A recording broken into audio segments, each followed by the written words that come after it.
Hey, welcome back, guys. This is Joshua Stone, and today we are going to go over a very special library. I have the privilege to work with Strezov Sampling on the String Contours 2 library, and it's really exciting to be a part of being able to just play around with this library and make a video for it. So thank you for Strezov Sampling for having me. As far as getting this virtual instrument to showcase it, is what I'm trying to say, is that it's different in the sense that you don't actually do a lot of programming. There's of course some programming guidelines that you have to keep in mind, but this makes your life really easy. And as far as the patches go, if you're familiar with the first String Contours 1, it works very similarly, and it works really well with it. So it's a nice companion library. What I'm going to demonstrate are the different patches that are available. And I've got to say, a lot of these patches that are available right now are just so cutting edge, so different than a lot of the libraries. And I've worked with a lot of libraries. So the ones I'm very excited about are the ones I'm going to show you today. And we're going to be starting out with the just the top of our contact contact folder directory. So let me just show you what that looks like so you can see. And let's go start right there. Rack view. That's where you find it. Okay, so as you can see here, you have the Tutti library, which is a full ensemble.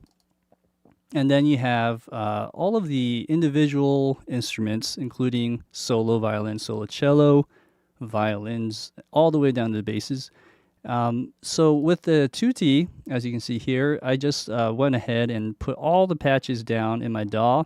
That's actually something I like to do when I first start out on when I buy a library or get a library.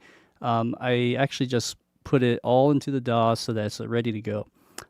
With that being said, the Espressivo library or patch here is one that works with the swells. So everything here, as you can see in this little visual, let me actually zoom in so you can see that a little better. Let me get that right in center for you.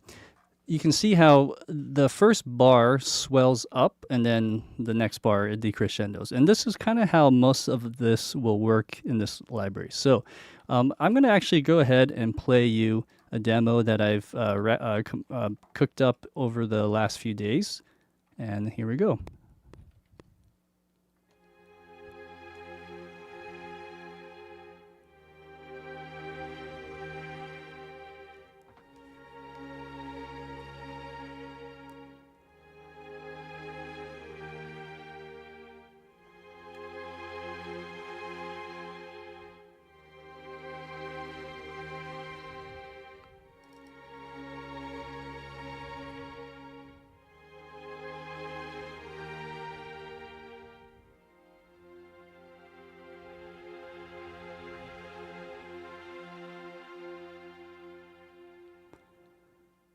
Okay, so as far as you can see here, all the notes are, put into one patch. This makes it easy for sketching.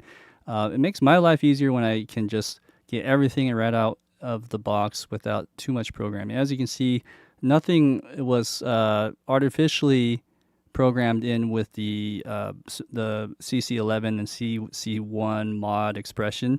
The only one is the very end. And so everything else is just kind of keeping it at a steady level. For example, when I press play here, you can just see for those two bars is just long chords. Nothing nothing crazy, no gimmicks there, just the notes. And that makes it really fun to sketch and do all sorts of things with your keyboard. It frees up your hands to do 4-part playing.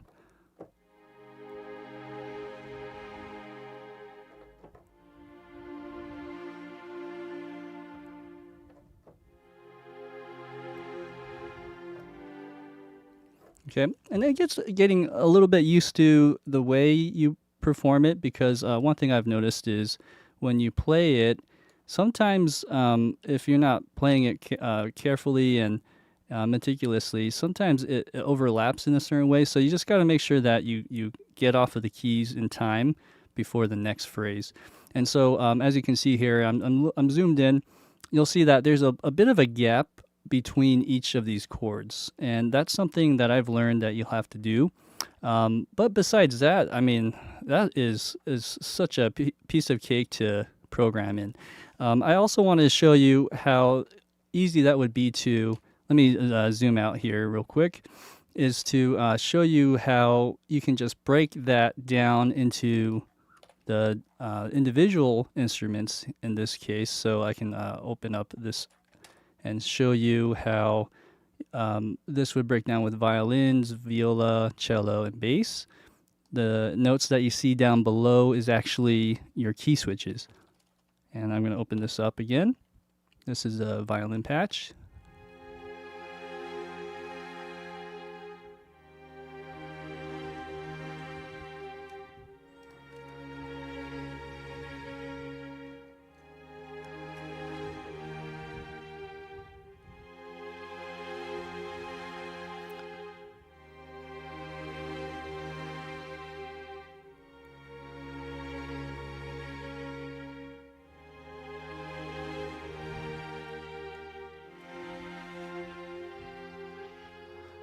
Okay, and notice how this key switch down below was just seamless. Like you didn't really hear any type of crossfading, anything that just kind of sounded artifacty at all.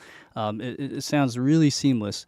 And I tested it further, and the reason why I wanted to split this up individually, in the viola patch here, as you can see, this is still playing inside of the contour patch. So nothing different in this case. Let me just get this centered so you can see. Everything is still within the 2-bar phrase here. And you can still hear how it crescendos up. So that part is also really nice to be able to know that you can change notes in between. There are libraries like this out there that have sort of a phrasing capability, but nothing where you can actually split up notes in between that crescendo phrasing, so to speak. So to me, this is very unique, very powerful to really, you can sketch it, whether it's a mock-up for something that you'll be recording later or whether it's the final product in the mix. I think either way, it would work fantastic. So with that being said, let's go into the window one more time. I'm going to zoom in again. And as you can see here, I'm on the violas patch, but these are all very much the same across the violins down to the bass. You'll see that on the left side, there's a microphone window. And then with that, there are the close Decca and AB mics. We can maybe do a preview of that just to see how that sounds. What I would do, though, is actually go back to our main library, or the Tutti one. And that way you guys can hear the main differences all at once. So I'm going to just turn on the close Decca AB, and then I'm going to solo each one so you can hear that. Oh, greetings, by the way. It's good to see some familiar faces here. We got Sam and we got Guy Shard on board. Hello, hello. Okay, so I'm going to go press play just real quick. I don't want to keep playing this cue too much. I have a lot of other sketches here, but I thought I'd just showcase what the mics would sound like.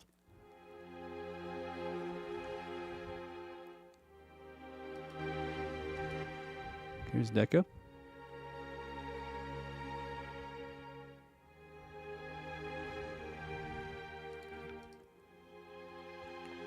And your AB.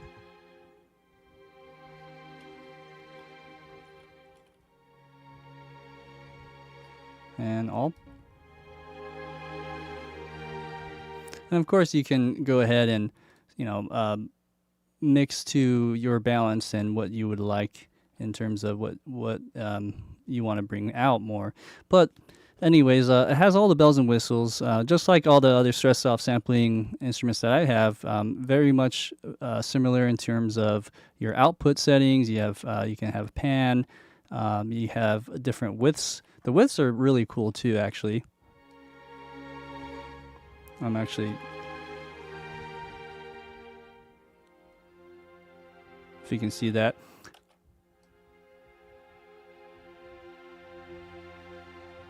Yeah. Anyways, that is all assignable by MIDI CC automation as well. So you can put that to whatever CC number on your fader, and you can actually do that on the fly.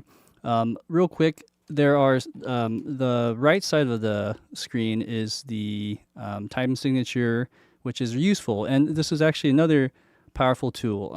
You can change it to 3/4, and then I think it's what should I say? It's not influenced by your DAW per se. Like I could put a 3/4 bar in there and do that, but I think it just goes by beats. So, you know, your 3/4 would make it so that when you go to this 1/1, it would be essentially 6 beats to finish out that phrase. And if you're doing 2 bars going crescendoing and then 2 bars decrescendoing, that would be double that. That would be 12 beats instead of the 16 over here. And, you know, and so on. And so there's a lot of math involved, but with that, there's a lot of flexibility. Another thing I appreciate is the 5/8 and 7/8 mix meter. And all of that just makes it for a nice situation for your compositions. The other thing is you have tempo, which means you can, depending on your composition style, you might have to go half, you might have to go double to get the right sound. Normally, I would keep it at normal, and the tempos that are actually recorded and programmed in are 3 tempos. So it's 70 beats per minute, 100 beats per minute, and 130 beats per minute. And with that being said, it's adapted. So if I were to go, you know, let's say 105, it would pull the recordings from 100 beats per minute and time stretch it to that that particular sample. So it's adapted to that. It's also adapted for the release times. There's some really cool programming. So my hats go off to Strezov Sampling for that. One other thing is what we kind of mentioned this before on this side here with the bass keys. I'm going to zoom in just a little more. Is that you can actually change the phrasing so that you can go 1/1, 2/2, 2 bars going up and 1 bar going down, and then the opposite, 1 bar going up and 2 bars going down, and then also a reverb for different tastes. By default, they're always on. Okay, so with that being said, let's move on to some other sounds. That is the Espressivo. It has a lot of vibrato, a lot of emotion attached to that, as you can hear. This one here is the inverted version of the Espressivo, basically. So let me zoom out again so you can see my face real quick and these notes here. Now, when we play this, normally on Espressivo, it would start soft gradually and then go up. It's going to do the opposite. It's actually going to hit loud and then go down towards the middle, and then it'll crescendo back up. So it's doing a kind of a sforzando decrescendo thing. And let's hear how that sounds.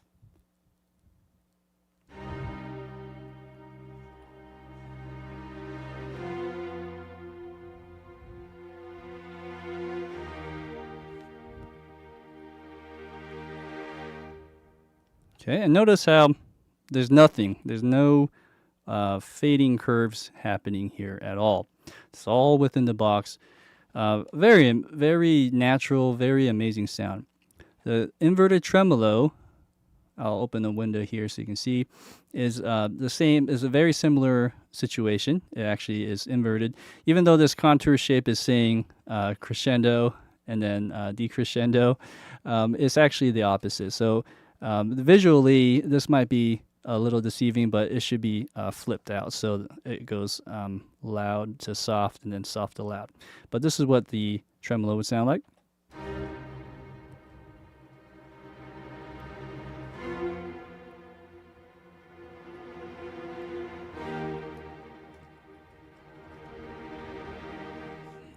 Beautiful. And you can hear just the tail of everything. I really am digging this library a lot, and I'm trying to figure out ways to incorporate into how I would write now, especially on things that are chordal, that swell a lot. I think that's really important. It's just nice to have those really high quality sounds and also programmable. Okay, next is the Détaché-Slow. They're connected bowings, basically. It's kind of like in String Contours 1 where they have the Lore bowings, if you're familiar with them. It's a hook bowing, or portado is another word for that. This is, I'm not sure if it's a pure hook bowing situation or if it's just, you're alternating your bowing and just putting a slight détaché on it. But let's go ahead and play this situation here that I have.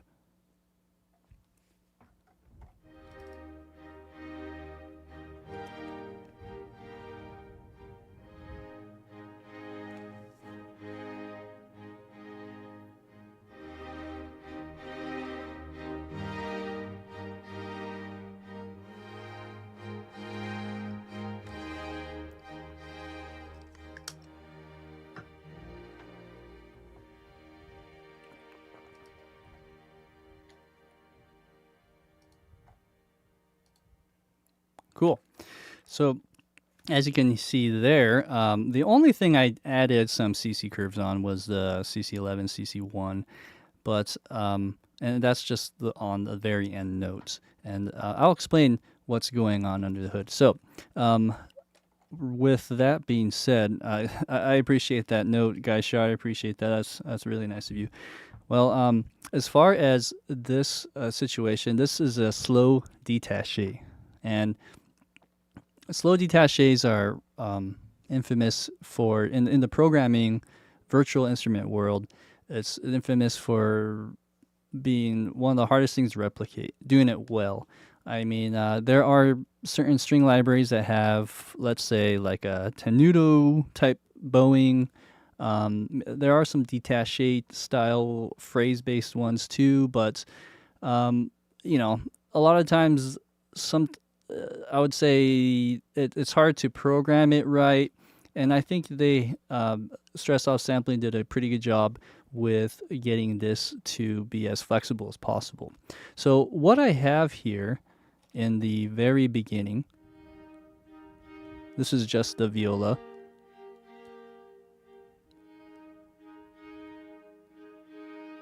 Yeah, so what's happening here is that I'm choosing the very last key switch.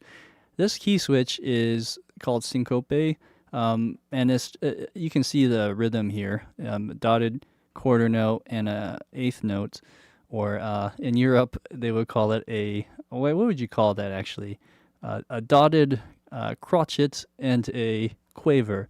Anyways, what I like to say here is this can be changed on the fly. I already have it programmed in down here with that particular F-1, and then if I move it up, I can change it. But what I like to do is just mess around now. I'm just going to change the different settings. So I might have to move this out of the way so I can click on the big thing. Okay. And what I'm going to do is I'm going to press play, but I'm going to mess around, maybe do this one, and then this one, and then you can hear the difference. So this one is C sharp -1, which is the crotchet quarter note.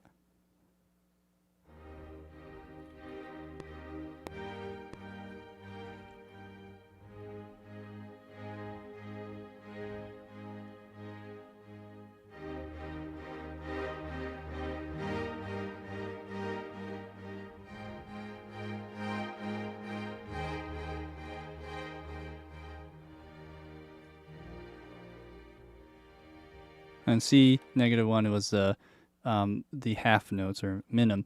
Okay, so let's do that again, but this time let's try D sharp -1, which would be quaver. So these are eighth notes all the way through, and then the next one would be the eighth note triplets, quaver triplets.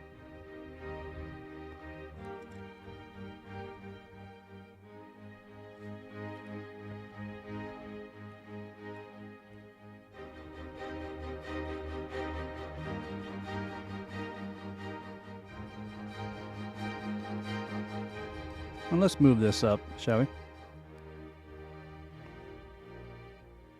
Yeah.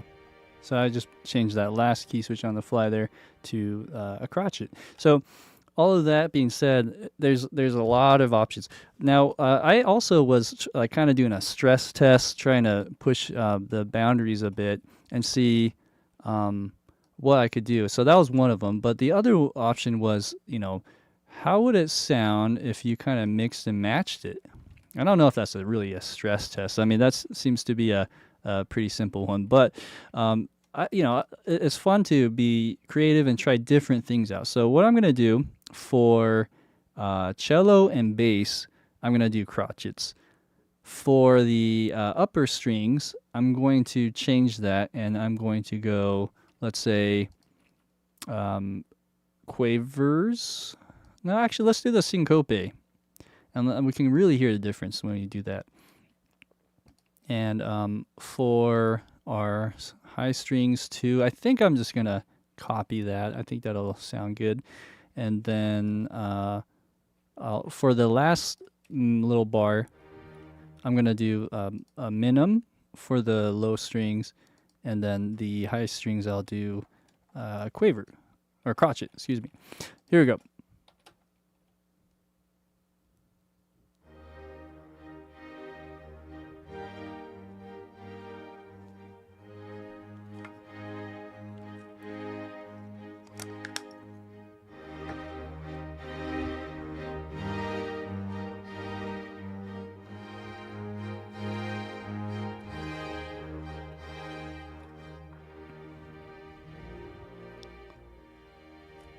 Okay. And of course, you can mess around till you get it right, so to speak. However, I feel like right out of the gate, it sounds pretty good. What I'd say over here is when it switches, there's a bit of a, let's say, overlap. Like or I should say the opposite, like a little bit of a gap. So maybe you stretch that out a bit, you get this one to play a little louder maybe. The last notes are not part of that patch. It's not the slow détaché tempo synced one. These are down here, as you can see, zoomed in. This is just a sustain patch. And the sustain patch, if you can see closer, is basically like just a freebie. You can actually still do swells. So what's nice is you still get like a actual string, a high quality string library that matches the tone and the room sound.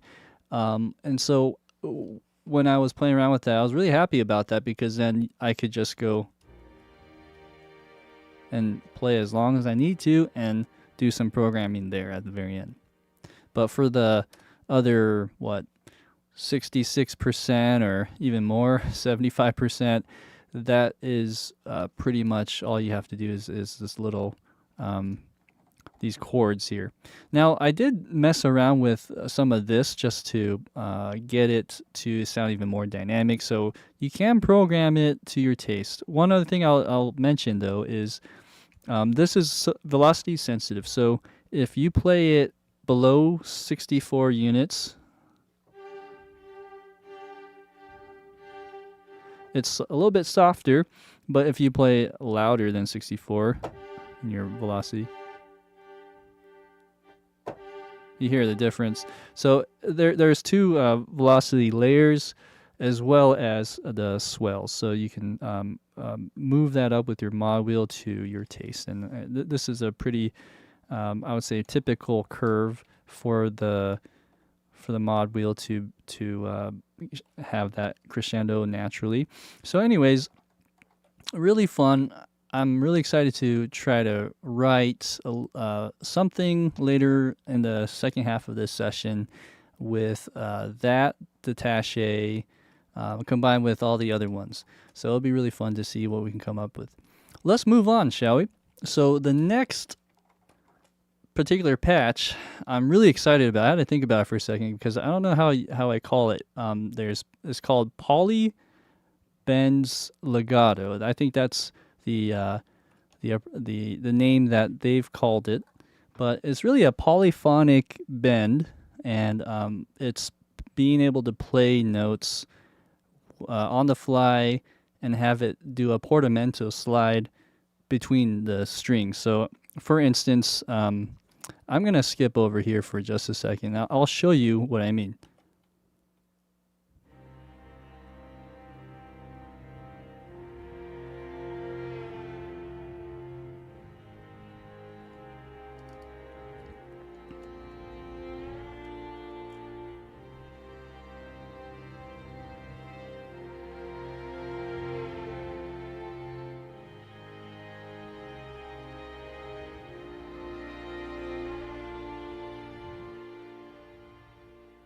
Okay, so in a nutshell, that's what you can do with it. It's very amazing.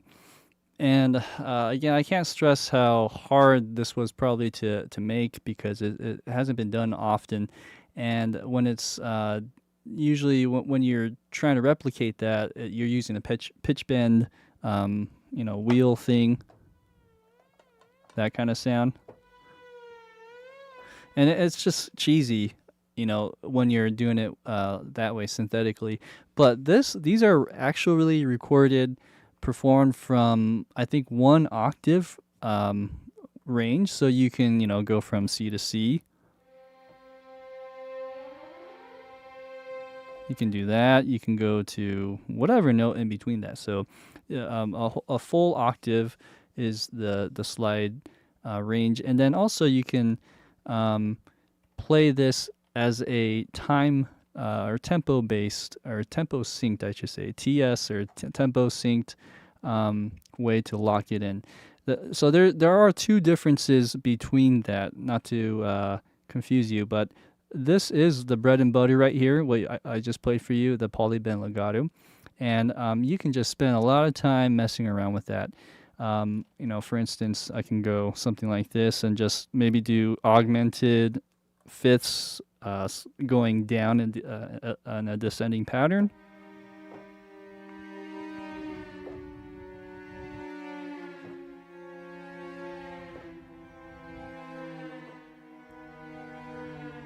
Okay, and this is in high fidelity. There's no time stretching on this particular patch. It's called the Polybend Legato, excuse me. You can also change that to mono if you wanted to. So there's some ways of just going back and forth. Sustain, I think there's a particular patch for that, so I wouldn't necessarily switch to sustain if you don't need to. I don't know if these are CC assignable in a sense. There might be ways to do that. I'm not sure. But there are 2 speeds, I should mention. So there's the tempo 1. So let's hear that little same progression I just played.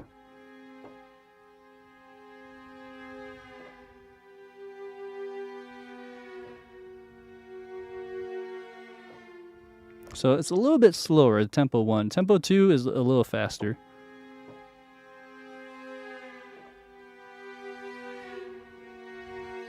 And of course, I'm playing it faster too. So, but that's what I noticed, is there's 2 different slide speeds, and then with that, I should now go to the next example, and the next example here is the Tempo-Synced Bends.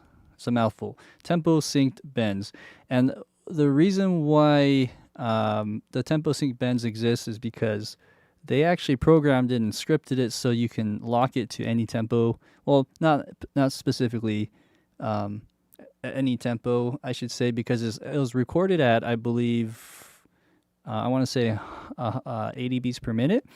I could be wrong. Let's see here. I'm thinking maybe this one might have been recorded 70, 100, 130. Correct me if I'm wrong, anyone that's watching from Strezov, but yeah, so this might be an adaptive type of legato slide. If not, it's just one tempo they are recording, so it's one or the other, I believe. And with that being said, it's locked to that, so it time stretches it. Let me show you a particular window that has this, and you'll see here it's all mono legato in this case. I'll play you this full example now.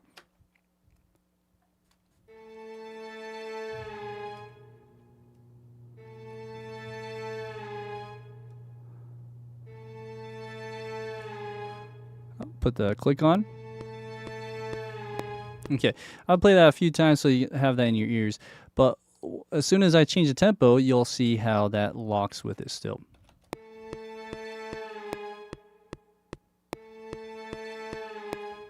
Okay, let's push the boundaries a bit. See if you hear any artifacts at some point.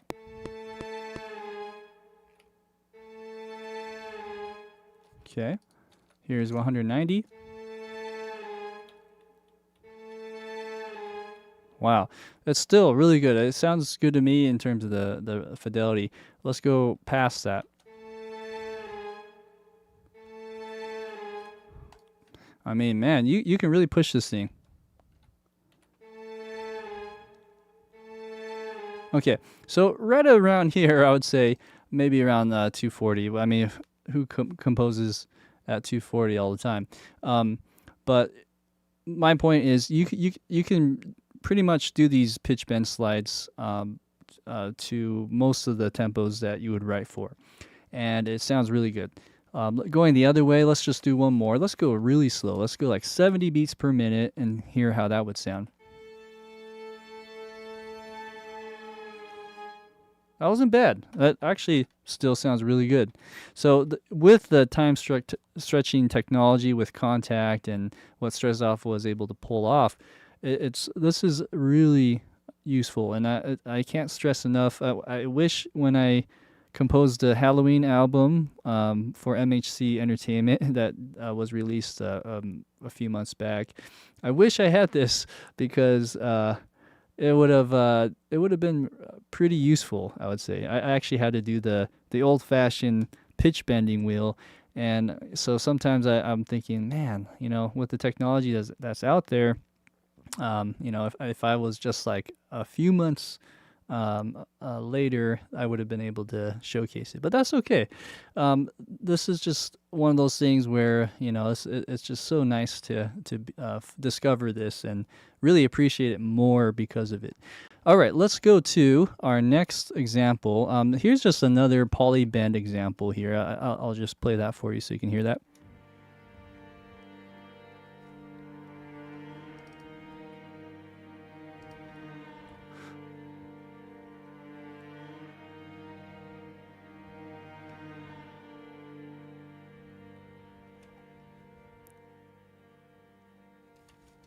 And you'll see a bit of programming at the end just to decrescendo, more for the effect. But with that type of sound, this kind of reminds me of like a Broadchurch type score. With that, you can just do so much damage, damage in a good way. But it's so effective. Like all you would need is this. This could be the cue to a very poignant and pensive type mood that you're trying to score under a scene. And again, it's just a few chords you flip on and a little decrescendo there, you're good to go. One thing I wanted to mention is I was curious about the pitch bending or the portamento slides of your polyphonic bends, because I wasn't sure if it was one speed kind of thing. So if I was in, let's say, 130 beats per minute versus 90, or in this case 120 and 90, I actually just did a little test to make sure they were bending the same tempo. And then if I flip it, it's exactly the same. So in other words, the poly bends are not affected by the tempo in your DAW or in your session. It's just playing freely. So you do have to get used to the Polybend Legato and the timing, and thankfully you have the two settings here, the articulation 1 and articulation 2 setting. But with that being said, it does take some getting used to, but it's a very powerful tool, either for sketching purposes or for just getting it playing freely in your DAW. So the last, let's see, is this my last little example here? I don't think so. I have two more. I'm gonna skip over to our next patch, and this is a very pleasant surprise, I would say, is the overpressure. Overpressure is when you get your bow to start scratching really loud. It almost has like a horror effect to it.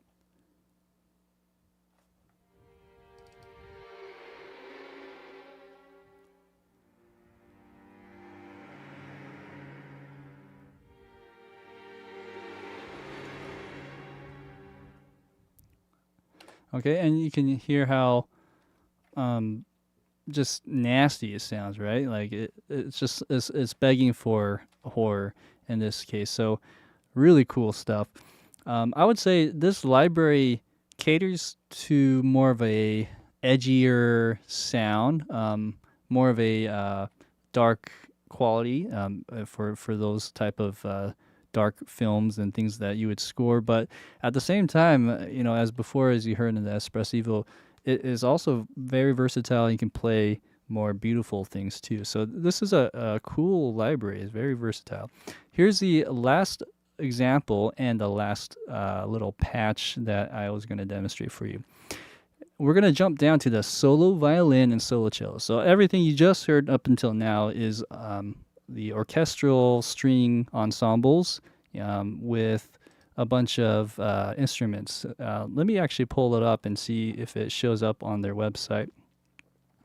I believe it doesn't show on here, but on their manual, let me just pull that up. I believe it says how many play in what. At some point it was there. See if I can find it somewhere here. I think it was 18 violins, maybe 11 violas, something like that. But it's here somewhere. I'm just not finding it. But anyways, my whole point here is you had a monster, a number of string players, and now what we're going to do is we're going to play this with solo violin, solo cellos. Here's just a little ditty that I put together.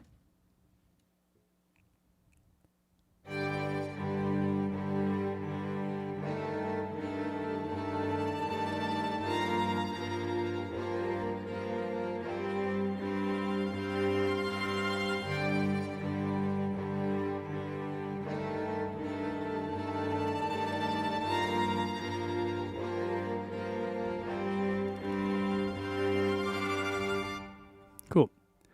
And what you just heard were the solo cello playing the slow détaché. And you can see over here, I'll just zoom forward a little bit so you can see that better. I'm playing that with a quarter note crotchet. And then over here is the solo violin playing inverted tremolo. And it looks like this.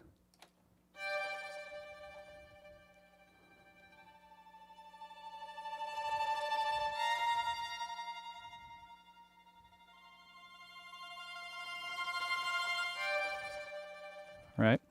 And one thing I should mention is the phrasing can be interrupted in broken up, so you can do different notes in between that phrase. I think I mentioned that before, but I'd like to stress that again.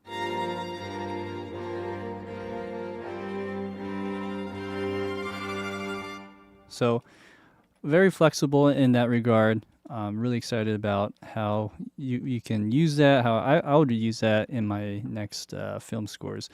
Well, with that being said, I'd like to leave the time to for any questions that people have, whether you're watching this on Twitch or on the YouTube live side.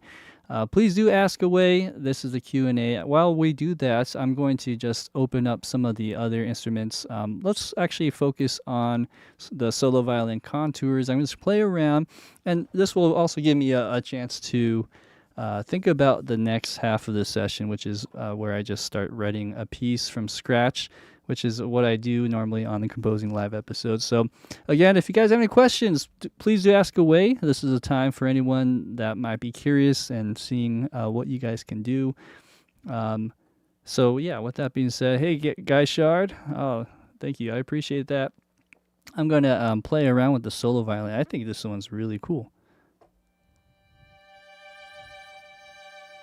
And I gotta also see what tempo we're in, so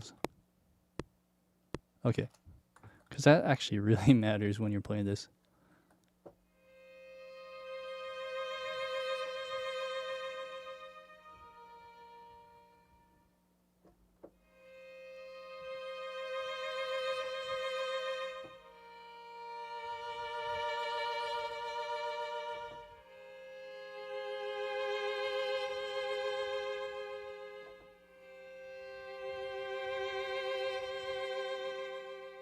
Again, this is solo violin, so in this case you're kind of doing a duet when you play multiple notes together, or you can even do like a trio. Let's try this one.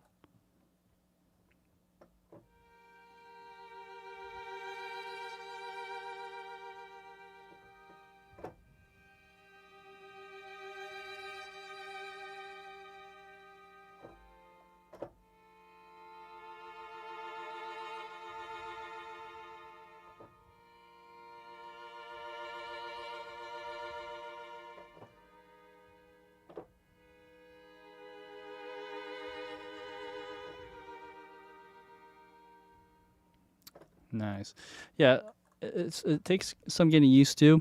I'm still trying to get it so that it doesn't cut off. Sometimes if I mean, I should play with the metronome really to just make sure that I never cut it off.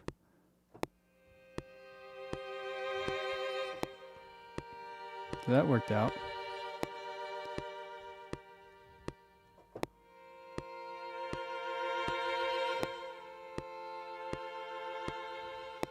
Right. So yeah, there's all sorts of just kind of techniques and things with your finger to make sure that they play together. I think that is what's really important. Sam just mentioned it seems like it would be nice if it was with choir. It would be nice to combine it and hear how that would sound. I think that would be nice too. We'll see. If we have time, maybe I can dress it up a little bit and with this composition that I'll be writing. With that, let's do the inverted normale for solo violin.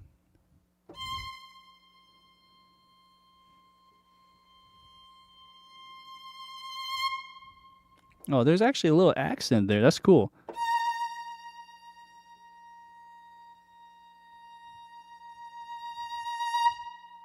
And let's say I released a little bit before that accent. Let's hear that again.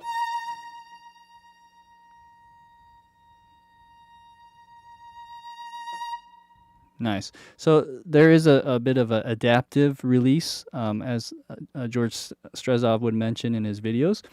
And I think that's very important also. There are a lot of sample libraries or virtual instruments where when you cut off, there is like a audible silence that kind of cuts it and it just sounds weird, doesn't fade naturally. So that's another thing I really appreciate about this library.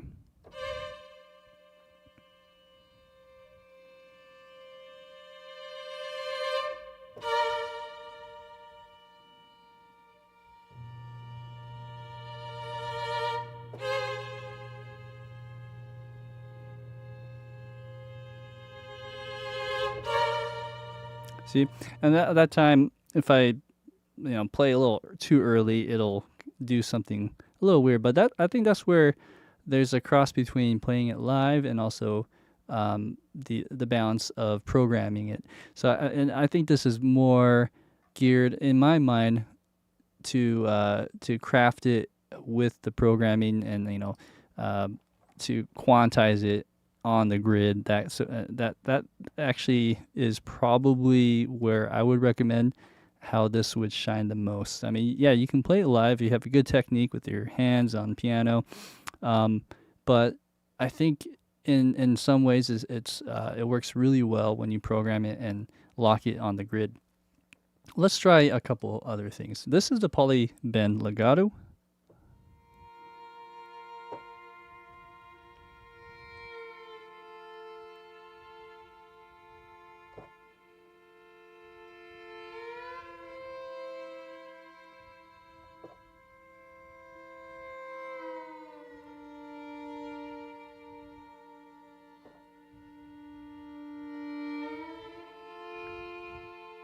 So I mean, the bends really invoke the type of feeling of kind of like the creepiness of things or the unsettling feeling.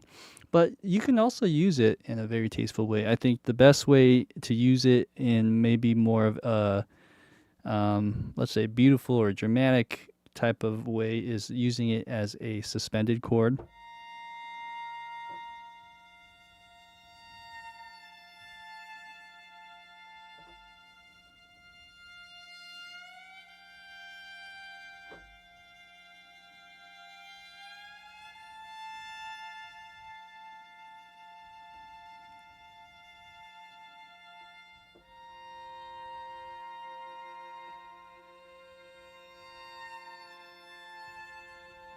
I don't know. There's a lot of ways, a lot of applications. So it's not just the maybe the the gimmicky type things that a lot of people might think of when you hear a bend or a portamento, and if it's time or tempo synced, it's even more powerful. So, for instance, I'm going to pull this up, and I think, let's see, this is tempo based, is mono. Okay, I just needed to pull that up for a reminder. So if I'm going, let's say 130, and I go something like, oh, okay.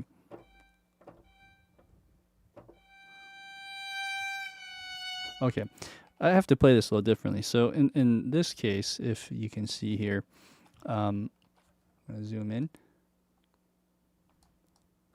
One thing I also realize is the Tempo-Synceed Bends, you kind of have to play it together like a flam. Like, when you start one note a little earlier than the other note. And whichever note goes first is going to dictate which direction it goes. So since I did G to F sharp and I played G a little earlier, it goes down. If I did G to A sharp, it'll go like this. And so on. So that's interesting. Let me just play around with that for a second.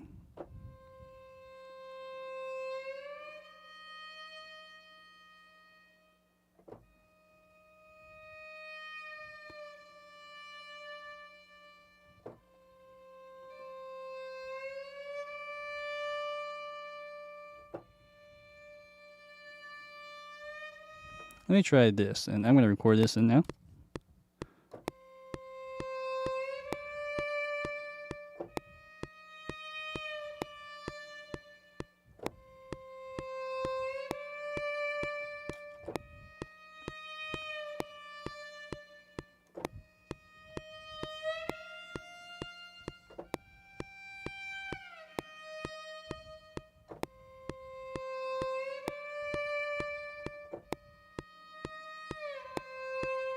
Okay, so you can see how, you get the first foundations going of recording your notes, and then what you can do. This is a little trickier to program actually, is to like basically take both set of notes and quantize the first note, if that makes sense. That's probably what I would do, and that way then it's locked on the grid. I mean, it doesn't have to be perfect. It doesn't have to be all on the grid, but just to show you the example here, I could get that locked in, make it nice and clean, And then for the ends as well, I got to quantize that and just give a little, shorten the length a little bit so that there's no overlap and weird scripting errors that cause it to drop out. Hey, Emperor of Cheese.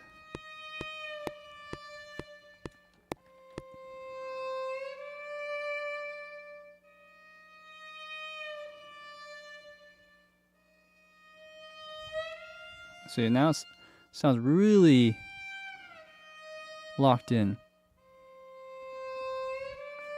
Okay, so then if I have that for my bass case, then I can, do something similar, or I can do that détaché style.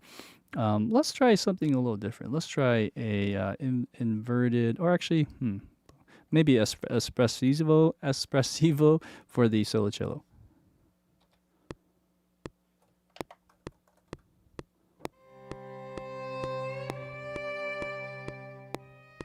Okay, let's try that again.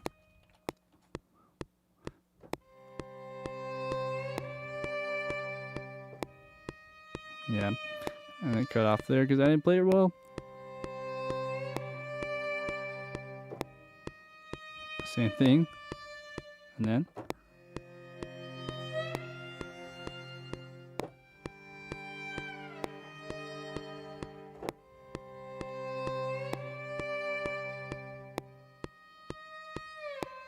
Okay, so I'm going to have to change this around a little bit, but I will fix this up real quick. So first off, we're going to do... Okay, so what happened here is I didn't get off of that note, and then everything else should be okay, but if I quantize the start points again, and let's get this to not be a soft quantize, but a hard quantize, then this should sound pretty good.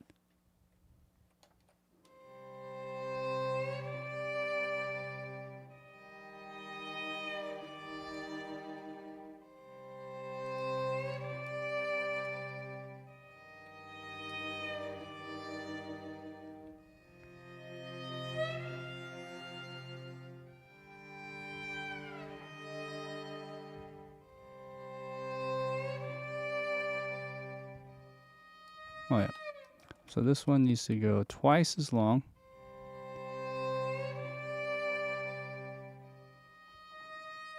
Oh, okay, let me see what's going on here. So this one, I'm triggering it, but it's not on the right key switch area.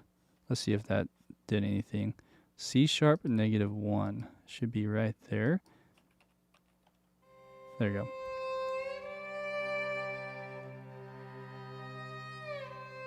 Interesting. What if I did, let's do 1 and 2 this time. Actually, I gotta switch it here though.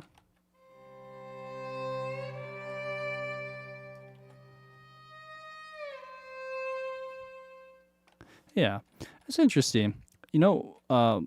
What you could do is you could do something like 1 and then sustain it, or use a sustain patch instead. That's another way, a workaround, I would say. So something like this, just to finish this thought out, is play this and...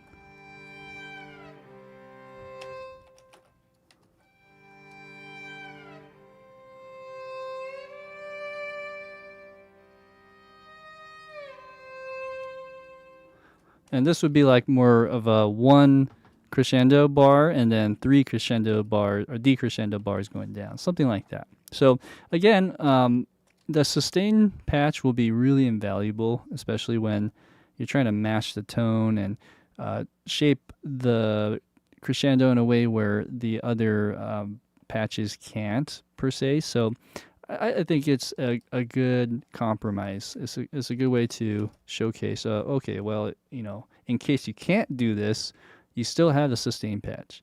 Okay, all right, so without further ado, I know a lot of people mentioned, well, I remember hearing and seeing, I say hearing, but that's my head. I remember seeing Sam mention we could also experiment with piano if you feel like it. It'd be nice with choir. So Sam is very curious about how that would combine with other instruments, not just strings, and there's a really valid point with that. So I'll keep that in mind. Let's see if we can get a good bass for just the strings, and then we can dress it up if we have time. Right now it's what, almost 9. Okay, so let's start our composition. I'll go for about an hour, and let's see how we do. If you guys have any questions, again, feel free to ask along the way for this library. There's probably a lot of things I might have skipped over, but again, that's what the manual, that's what all these other walkthrough videos will do. But yeah, I'll just leave that up to you guys. As far as tempo, let's see where we land today. I'm just going to put down here something I'm feeling more around 110. And then let's go to, let's say the key signature here is going to be, I want to say G minor. Let's do G minor. And then as far as key signature, maybe we stick with the 4 because that seems the most versatile. And I mean, some of these actually give you the 3/4, like this one, the Espressivo ones. From what I remember, yeah, you have 3/4, 4/4, 5/8, 7/8. But some of these other ones don't. Let me see here. I should specify or clarify here. The inverted normale. Okay. I should mention inverted normale do have different time signatures, but they don't have like a 2-bar crescendo, 2-bar decrescendo option. I'm trying to load it in. It's grayed out, and I remember on their website it mentioned something like that. So there is limitations on some of these other patches, whereas this one gives you the full shebang. Anyway, so all of that being said, there's different options there. Let me reopen this. Did I go back to 4/4? I did. Okay, great. Let's go ahead and just see how it sounds in context with other things. So my goal today is to try to combine as many different patches in this library together. With that being said, let's go for a mood. Does anyone have any suggestions as far as mood goes? Are we going to go more dark today? I did pick G minor, but it doesn't have to be like horror. Or we can go more dramatic. We can also go more happy. I'd like to see what you guys think, and we can go from there. Maybe take a little tally.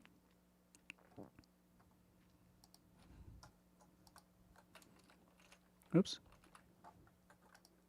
Let's actually mess around again here.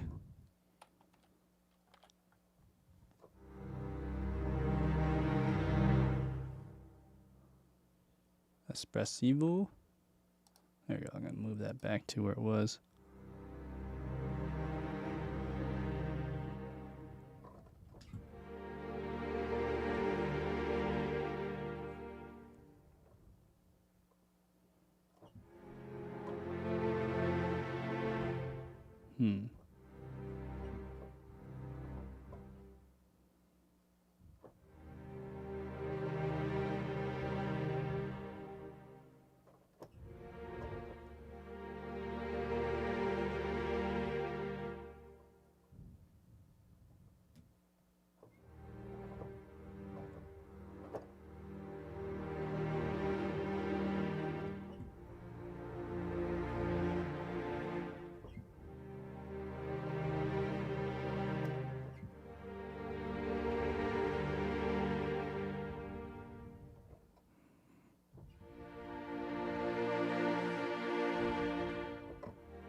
All right, Emperor Cheese. Quick question: East West is having a sale. Anything you would recommend?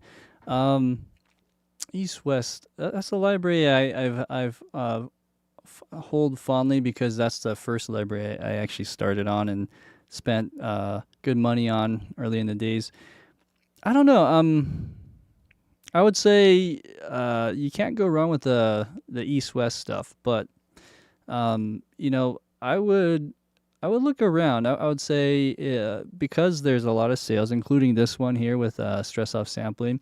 It might be worth checking out other ones too, just to give your options.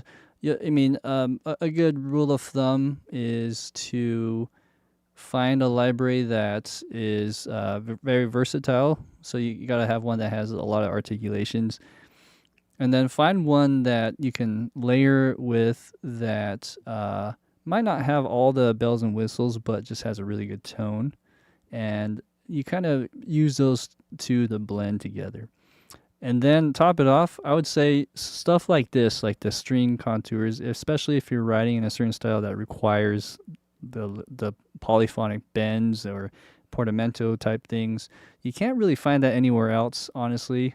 And I think I did a video with Fracture Sounds, string formation. They do have some glides and things like that in their patches that were pretty programmable. However, I can't stress enough how well this string contours library sounds and how easy it is to program. Once you understand how it behaves, it's a really good one. So, yeah, I hope that answers your question.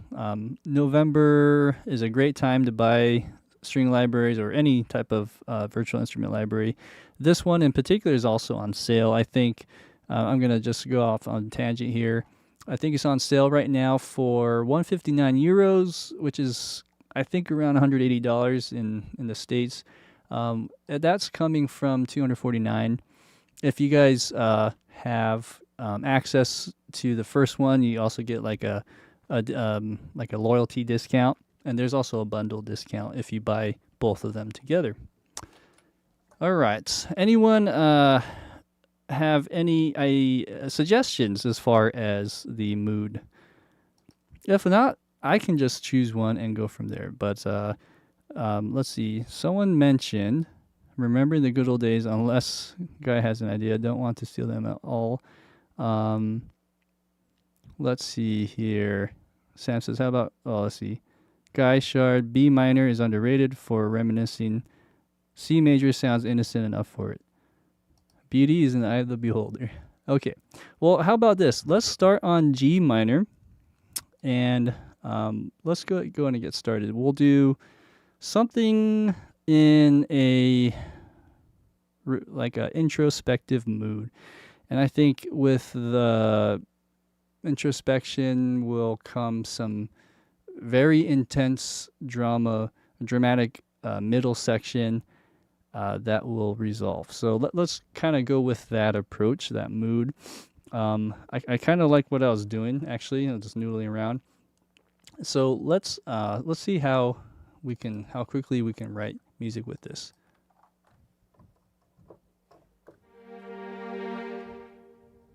All right. So first off,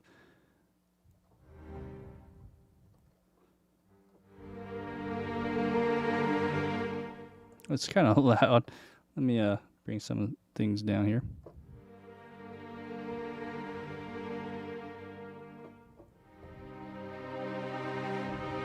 I actually started on a C minor chord, so maybe let's try that again, actually.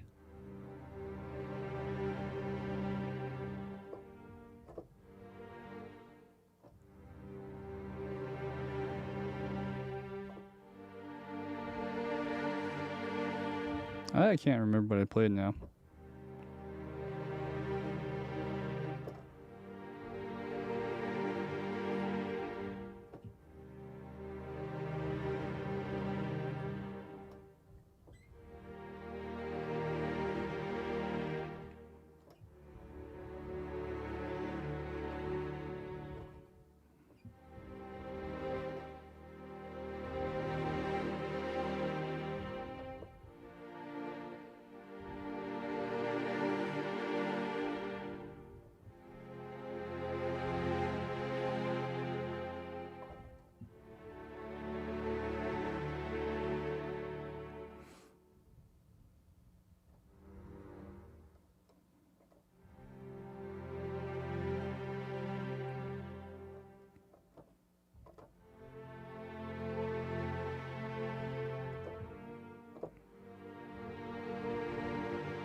Okay. All right, so coming up with some fun ideas here. Let's try it again.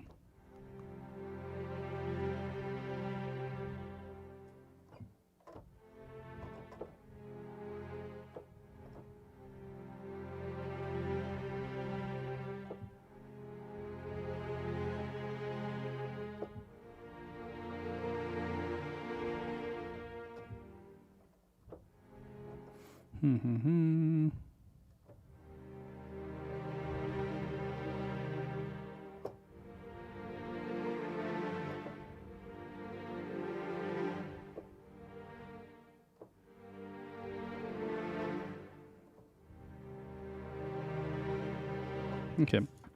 I kind of like this starting point, but I think I'm going to start with a darker slow détaché. Let's do it with both the bass and cello. And what we're going to do is we're going to go. Yeah. Okay, so let's put this on C sharp.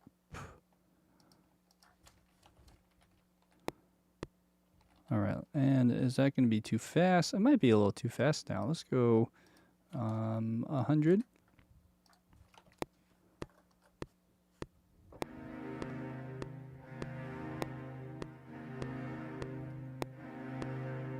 Okay, and what's happening here? This is on minim. Okay, so I need to go C sharp -1 to get that to play properly.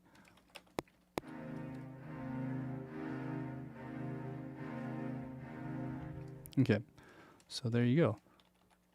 So let's put this into the bass note as well. And let's just make sure that we are in the sync time as well. Okay, good. So what I notice is the velocity is sensitive, so we probably want to start softer, and we're going to gradually go into it.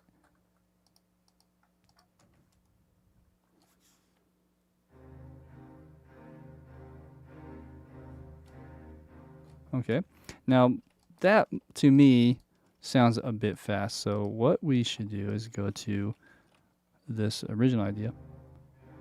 There you go. All right, so we're gonna do a little bit of a writing back and forth on this. Yeah, let's just do it for 2 bars.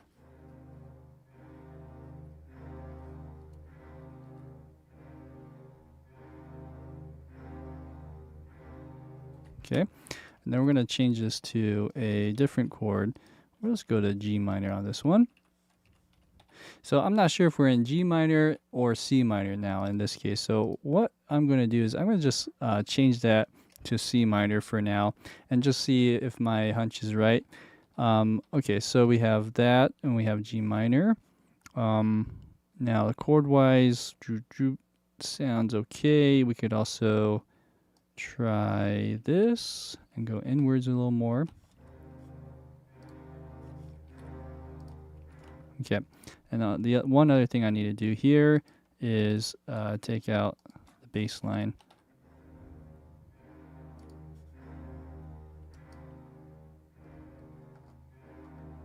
We're just going to double that and see just how that sounds. Okay, so this one might want to change to, let's just say C, just how that sounds, or G. That's G sharp. There you go.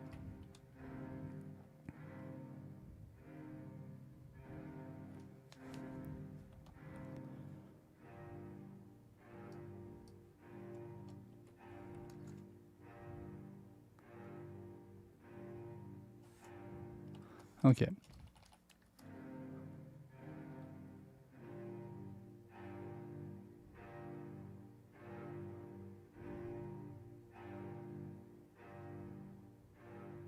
Good.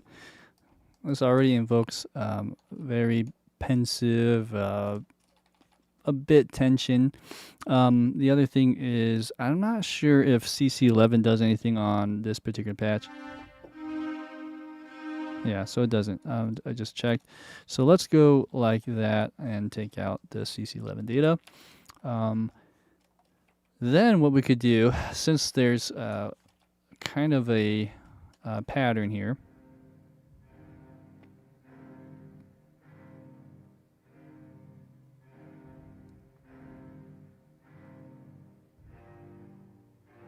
good. I'm going to speed this up just a bit, maybe 106. And let's go to the next chord.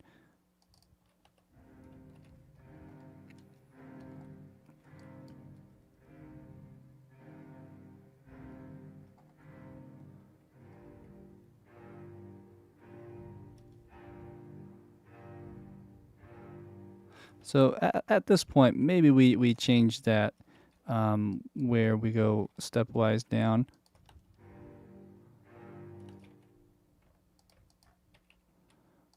I'm just curious to hear how this would sound.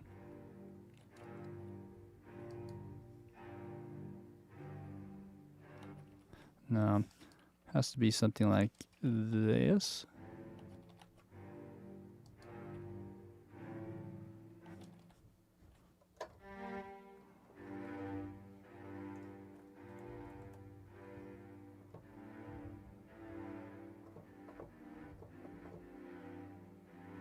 Ooh.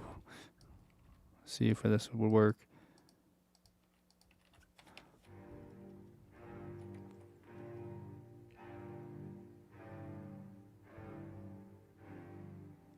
Ooh. Those major seconds really down sounds pretty nice. Okay, so then boom, boom, and I'm debating of whether we should just start from that point and go a little of a repetition and repeat that.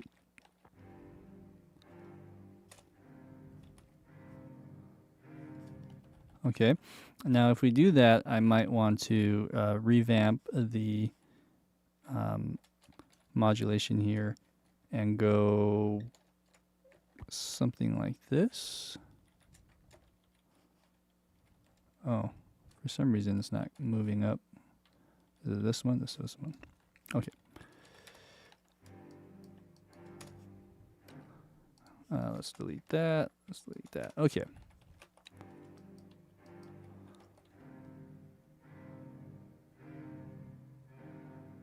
So this is sort of a ostinato pattern that we're just going to repeat and riff off of for a bit to get some ideas going.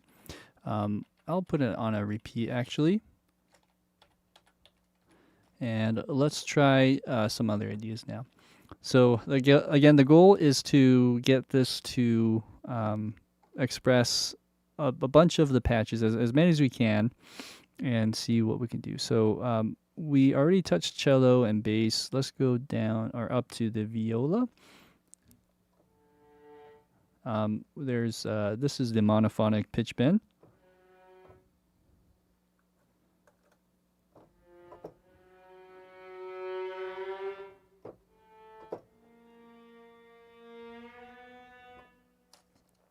Let's see what we can do here.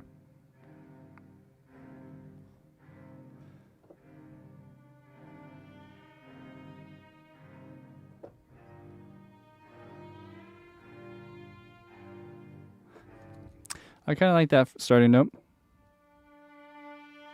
And this is it is a bit just a bit moody, but it's also kind of sad at the same time. Oh, okay. Guys, Shard, please read the chat. We can barely hear anything of your playing. Okay. Let me just make sure that sound is coming through. Can you guys hear this? And if not, I will bring it up.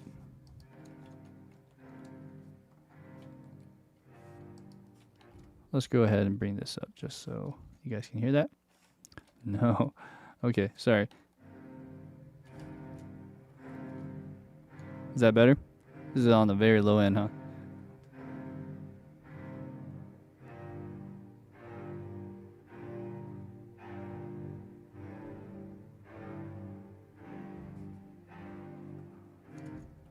Okay, so nothing is coming through. That's strange. Let me know if it's a constant thing because that's unfortunate. And if that was the case, when did it start not showing? I'm curious about that. Let's try this again.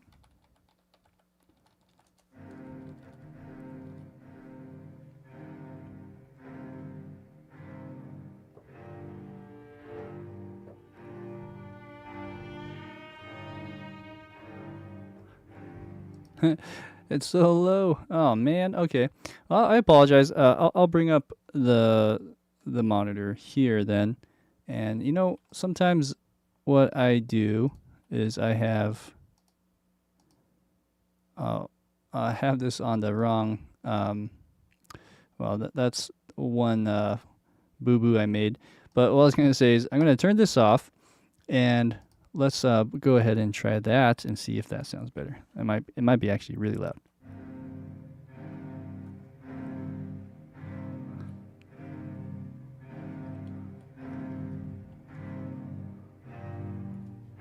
Can you hear that?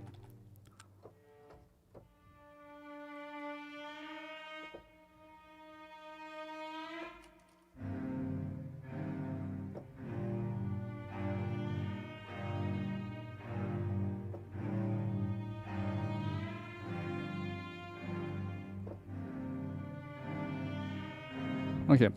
All right, let's try this again.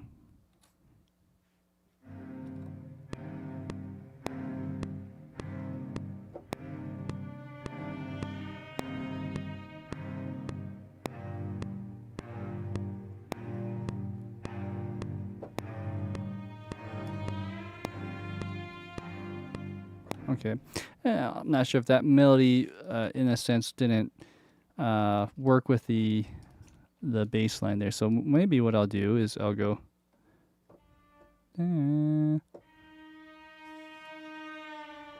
Okay, let's go that way. Yeah, let's try again.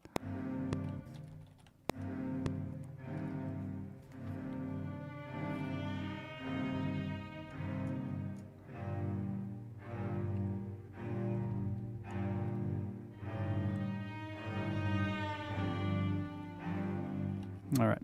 Yeah. Again, if it's too quiet, I do apologize. Some, you know, film type music around -20 on my monitors are pretty good. But the thing is, once we start getting building off on this, it's gonna get pretty loud. So eventually, it might start going to about -6 or even 0 at some point. So, anyways, I do like to use that bend in a more contextual thing, but I'm also thinking, what if we use some other sounds like just a sustain? Or let's see, what else do we have? We do have a slow Détaché, and then we have the Espressivo. So the Espressivo would make most sense in this case.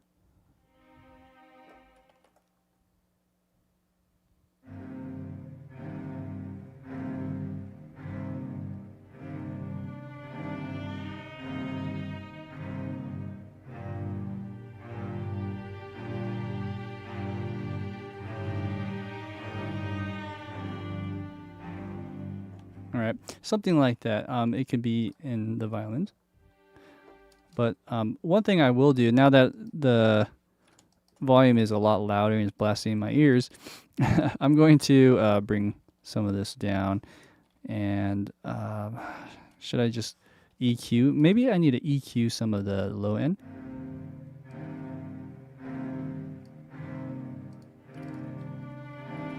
Let me try that again. I'm also debating if I should have the bass drop out just for the first half.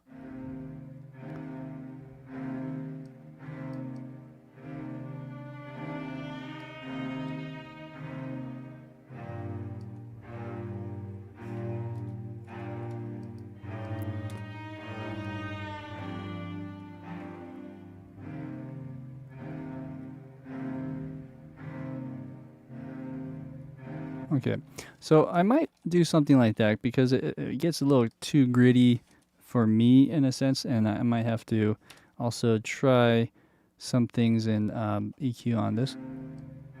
Although it sounds great, it's just with the balancing, maybe I bring that a little down. Let's move to some chords. So we have the bends happening here. Maybe I split some of this, so I'll do on the Tutti first.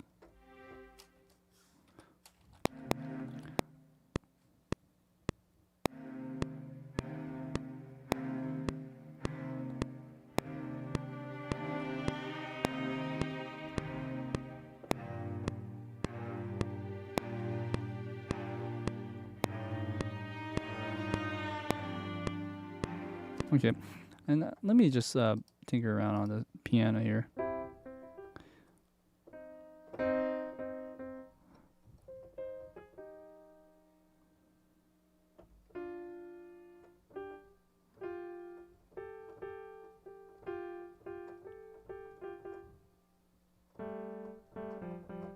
Okay, I have to figure out what to do on that. I really like that dirty low end stuff, but I'm trying to figure out what's the best chords to play above that.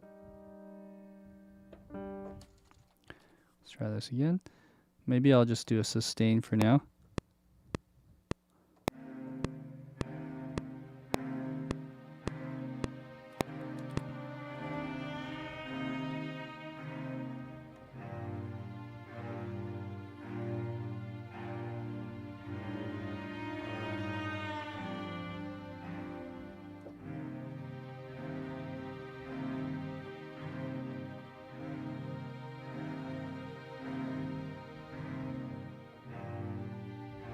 And this dirty chord right here, what to do here? There you go. Okay, so something like that.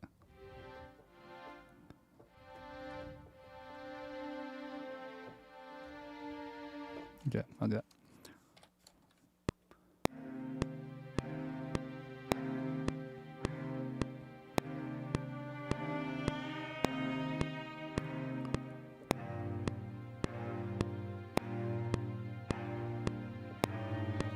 Okay.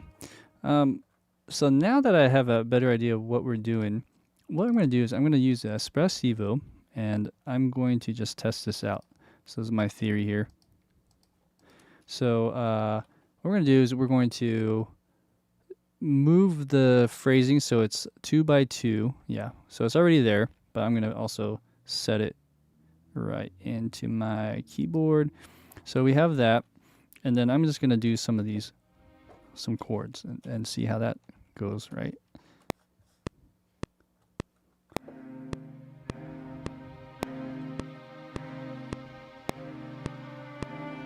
Good. Okay, let me try that again. I have to get the balance right. A little bit too loud. Let's actually go down in the volume.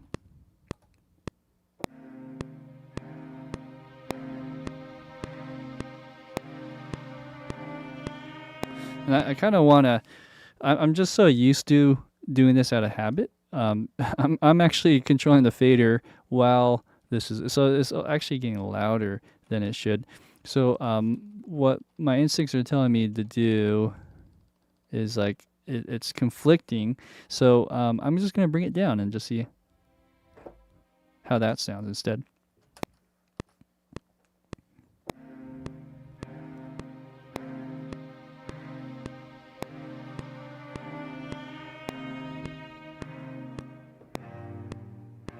Okay, and so this is something I was saying before.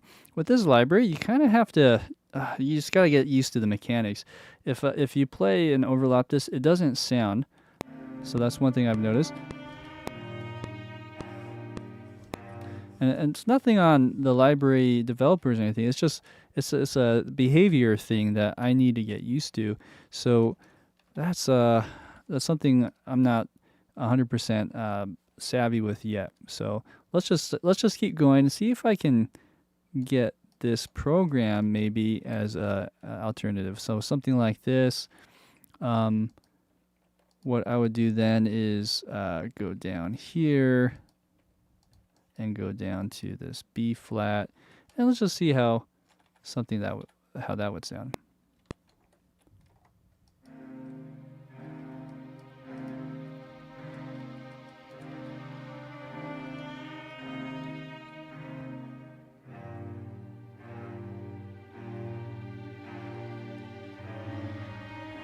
Oh, sorry.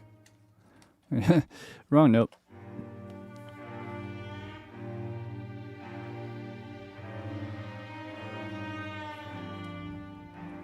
Good.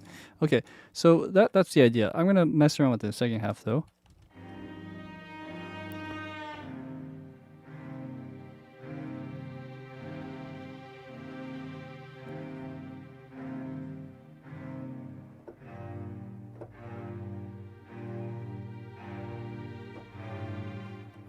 What did I do?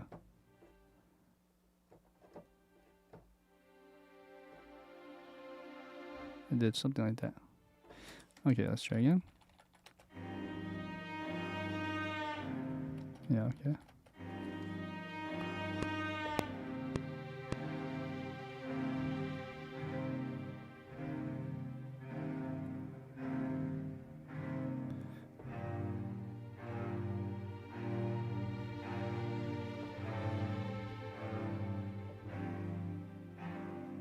Okay, so as we do this, we'll get better at the mechanics side, but it's also interesting how you can just switch notes on the fly, and that's something also I want to try to test more, but my brain really gets so infatuated with the sound, and I'm like, I'm not even thinking.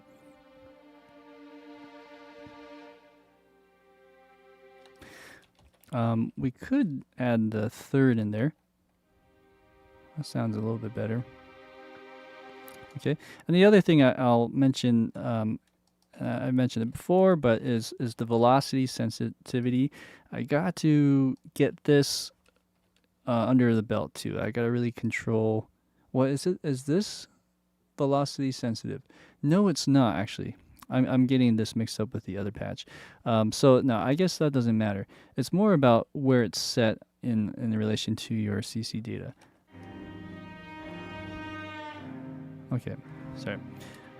That was starting off a little weird.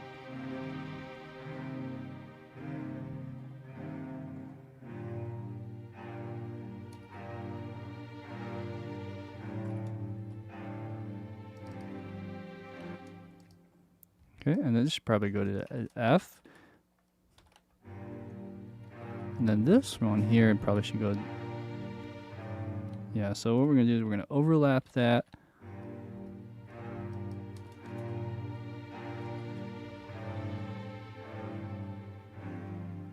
That's cool. And what I'll notice too is what we'll do is we'll kind of push this forward behind or in front of the beat.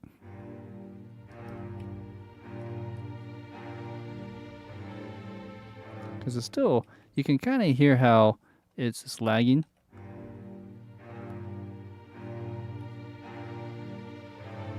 There you go. More natural. But man, you cannot get that sound or achieve that sound very easily with just a normal sustain patch. I feel like you have to really shape it and be an expert, so to speak, with your faders to get that to move a certain way. But I mean, again, it's amazing what you can do with just the chords itself. Okay, so then once we get that violin patch playing there, this would open up some room for maybe the viola to play something else.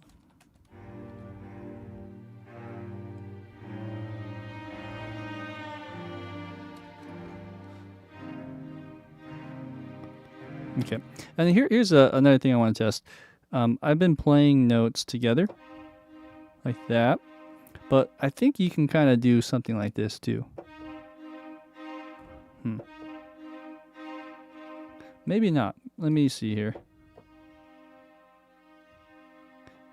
Okay, on this one you can, but that's not time synced. So I believe in this case,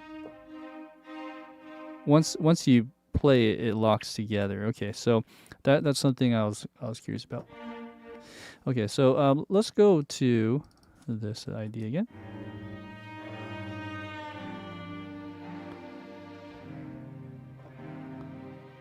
Right there. Yeah, that's a good sound.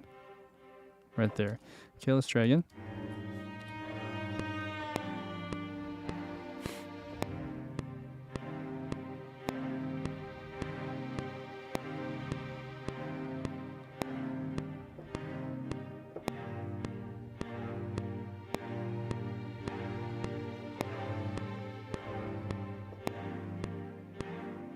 Okay.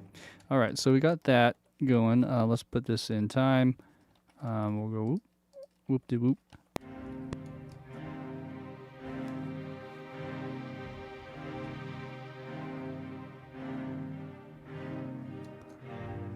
And then this one, I just out of habit, I use the expression. But here, let me shape this even a little better.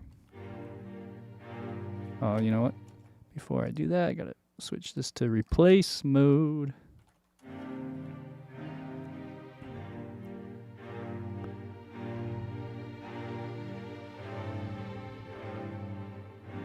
Okay, and I'm gonna change that note. So I went C, B flat. Okay, so let's go.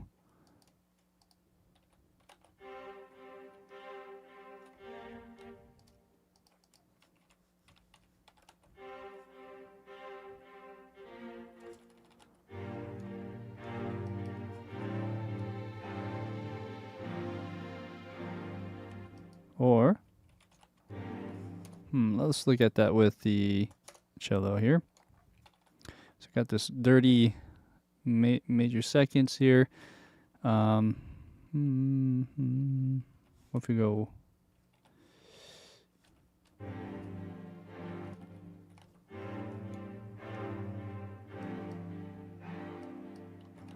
So I have to either glue that or do this and see if that does anything.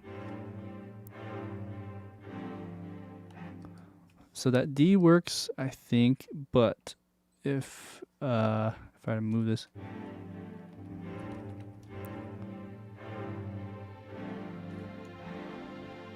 okay, that actually works pretty well too. So this essentially becomes more like a D, like a dominant resolution kind of thing, but with a pedal on G.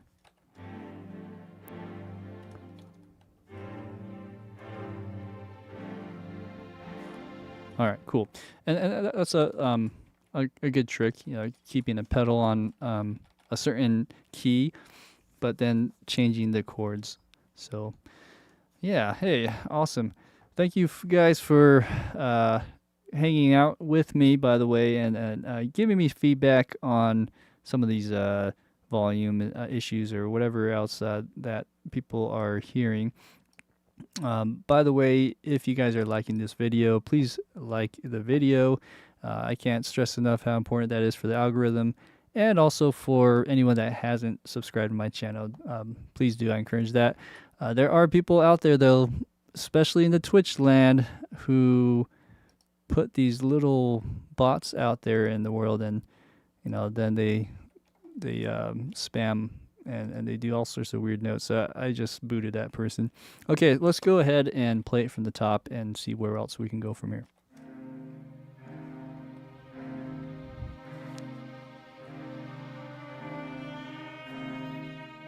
Good. Okay, so what I'm going to do is there's a little bit of a dissonance between this, right? So maybe what I'll do is I'll move this violin to a different sound. Either we go boom, we can go to the D, or we can avoid that little trap altogether and go up.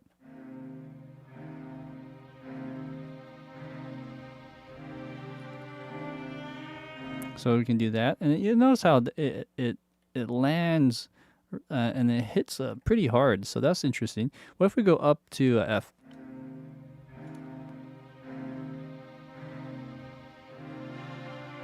Okay, So this one kind of has a push on that note. So I might have to do some shaping just so that it doesn't push as hard.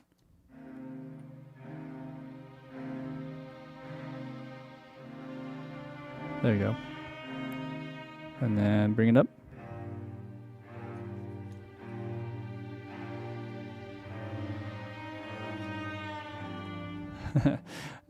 On this one,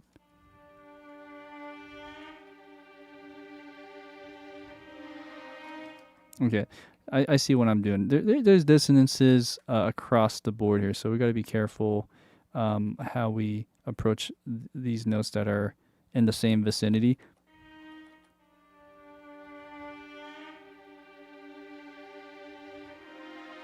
So here, either we can either follow this in a sense and go stepwise.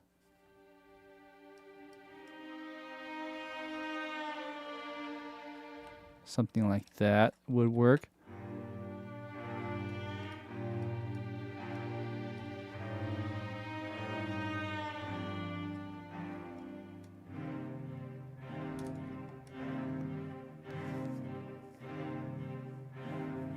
Good.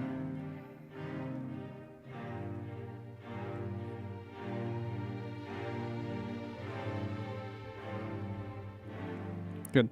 All right, so we're just missing this string bend idea, so let's add that back in on the second half. But do we go up and change some of these notes? Let's see.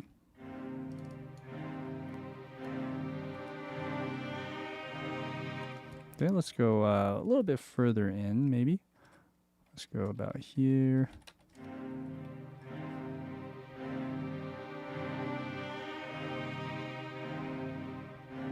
Okay, maybe on this one.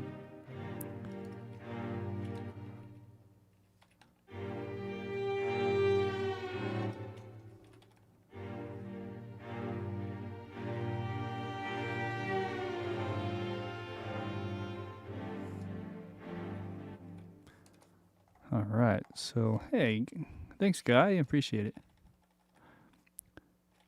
All right, so hey, Cheyenne, good to see you.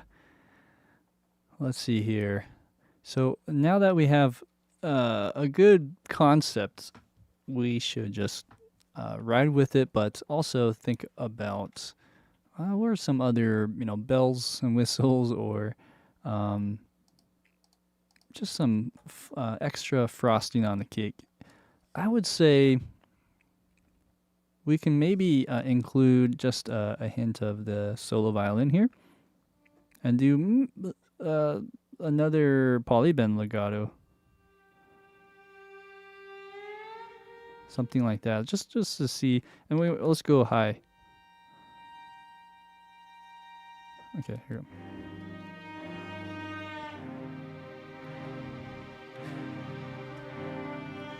So I think if we hit right at the top, that might work. So we're in a key of C minor. It's funny because I started with G minor and I'm like, well, actually this isn't C minor. But it works. So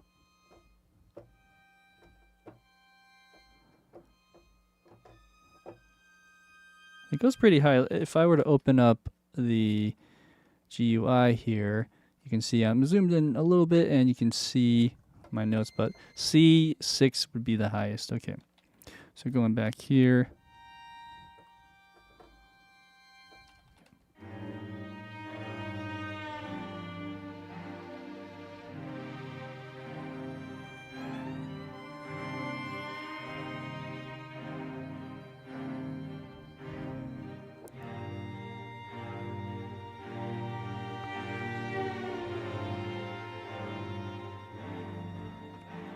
Okay, that one didn't seem to trigger. I probably played that wrong, but I liked how that started out. That was kind of cool. Again, I don't need this. There's already a bit of a crescendo.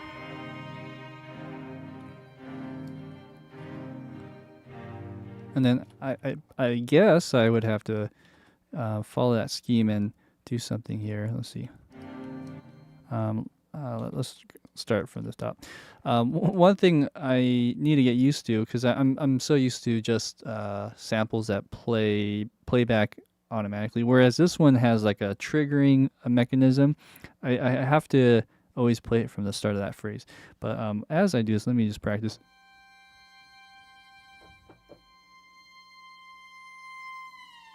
Aha. So let's see if the tempo of the portamento helps. So in this case, we have this and this, or this and this. I'm not sure what's triggering what here. So if I go here, does that go up? It does. Okay. So I think I'm on C0. Okay, good. And then on this second one, I might just play around with the speed, and let's change that on C#0. So then I can go a little quicker. So let's see how this would sound.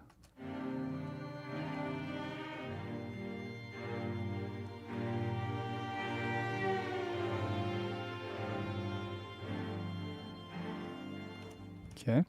Oh, let's try again.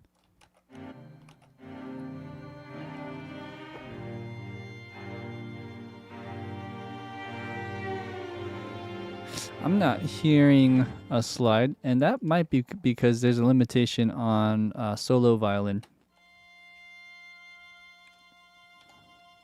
I think the perfect fifth would have been the highest range for a bend, but maybe I mean, it should be playing.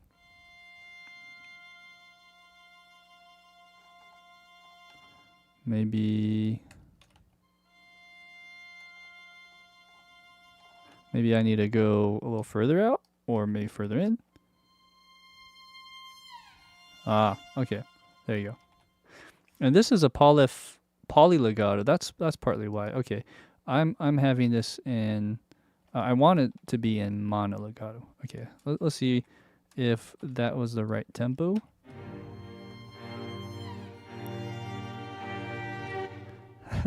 That's so cool. Let's delete some of this. It's kind of loud. And then let's see.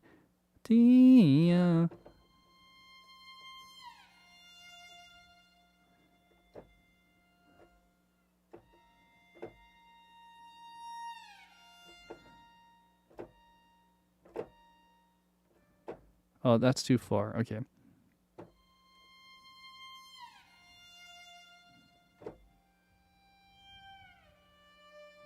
Something like that would be interesting.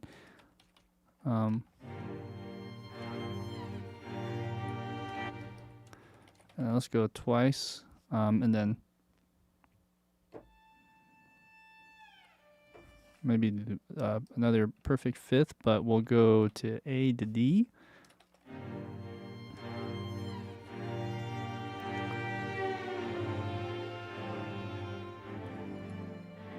Cool.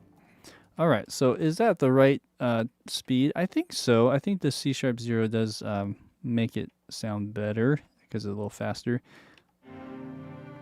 Maybe I'll make it a bit louder.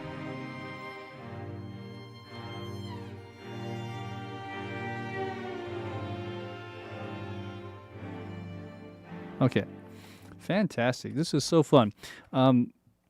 With the polybends, I think that's enough bends for a second, because it can get overwhelming, a little bit gimmicky, I guess. Because one thing I'm toiling with this library is I know I'm going to use it, but I'm trying to figure out ways to use it in a tasteful manner, in a more musical way that doesn't sound gimmicky, if that makes sense.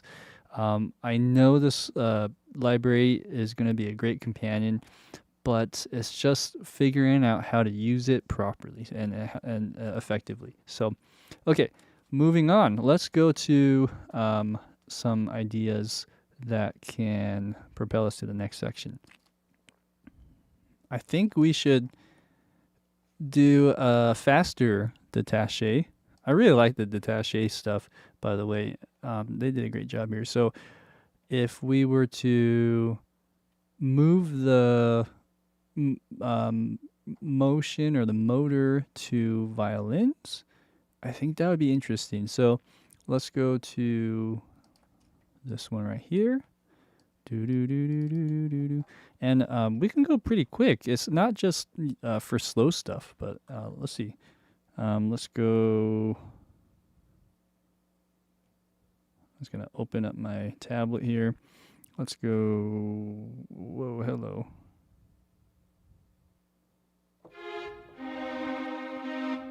Okay. All right. So if I want to go fast, this is quavers. Okay. Okay. And let's go.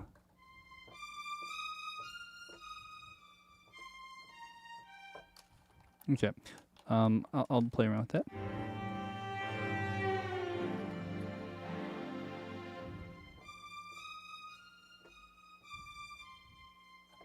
Okay. I don't know what happened to that note, but it should be in the beginning like that. Okay. So we are locking this in. And I think we need to do a bit of an overlap just to read properly. Something like that. And as you'll see there, the reason why some of them are louder than others is the velocity.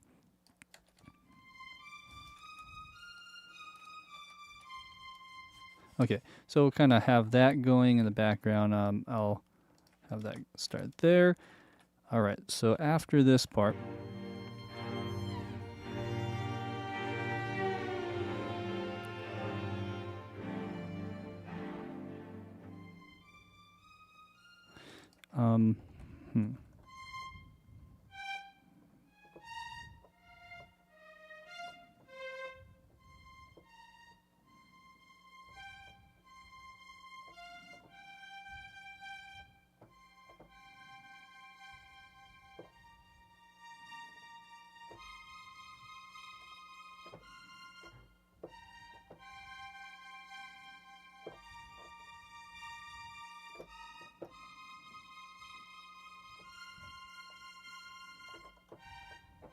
so maybe I'm going to revamp that a bit.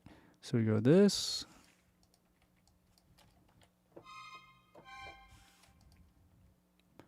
Boom. Okay. So I'm going to program this in just so that I think I can work a little faster. Boom, boom.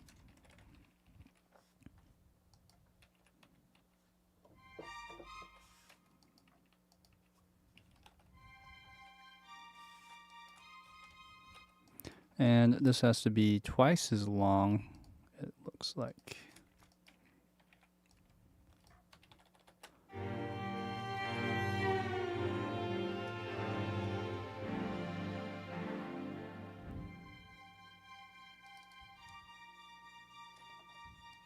Good. So I'm thinking we could go higher on the velocity, but just bring down the volume. Let's see if that does anything. 'Cause that gives you more of a bite. Yeah, I think that's better. Okay, so let's move that down to our viola. That's also doing something similar. And let's just glue it together. See how that transitions together.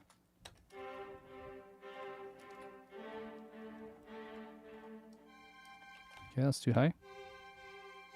Okay, and then here I need to just give a quick key switch change. I'm not sure if it's D sharp 0 or D sharp -1. It's D sharp -1. Let's go quaver. There you go.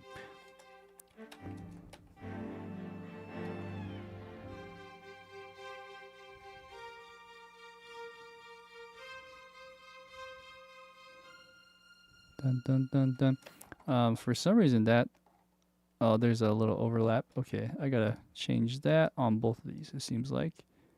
Okay. Let's see how this goes now on the bass line. So let's start with cello. We're gonna do top down this time.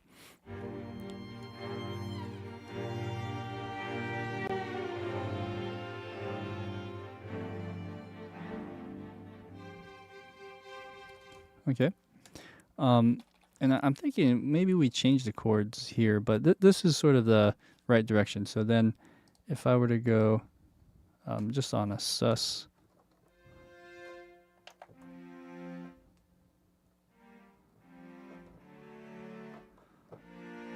or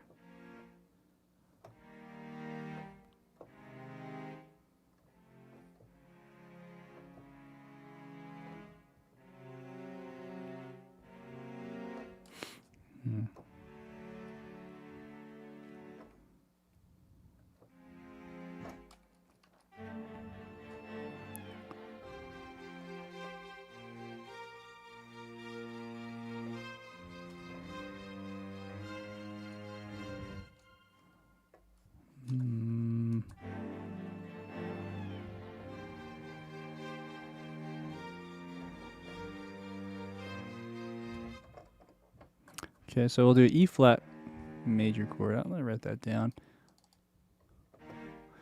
Okay, so go in here. Let's do it again. Oh, hello. Okay.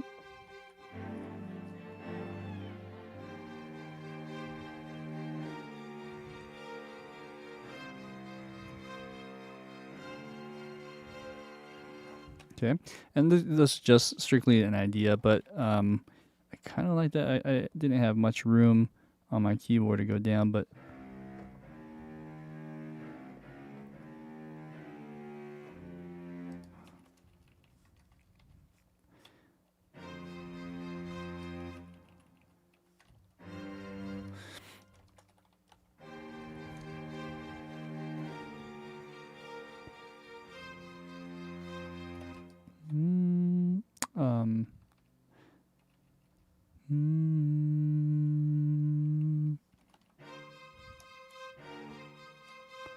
I don't think. Oh yeah, it won't go down to B flat.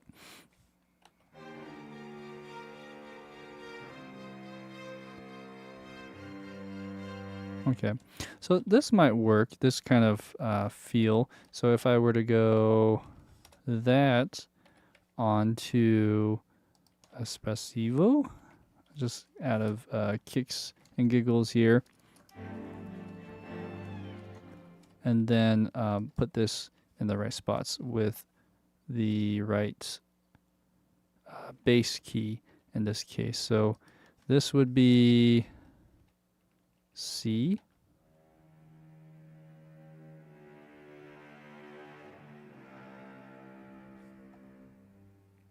I think something like that. So again, with the way it's programmed, you kind of have to give a bit of a gap on the end of the phrase.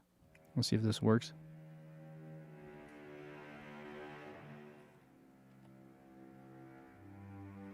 Okay, although I am on the wrong articulation.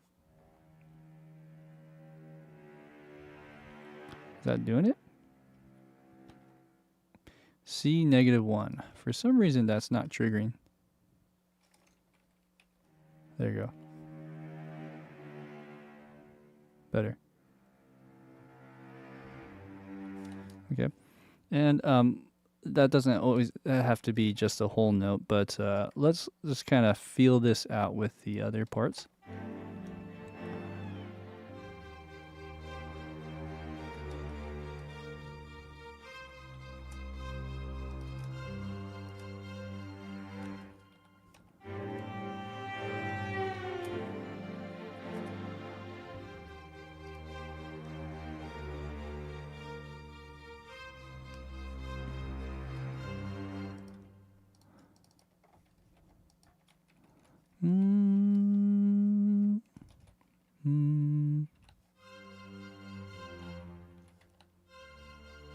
Okay, so there's that.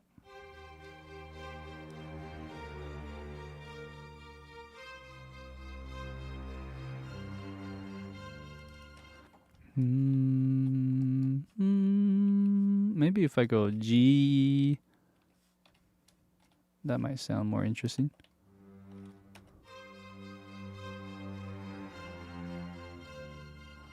Okay. And then let's kind of play around with this for a second. So then I go twice as long. Boom, boom.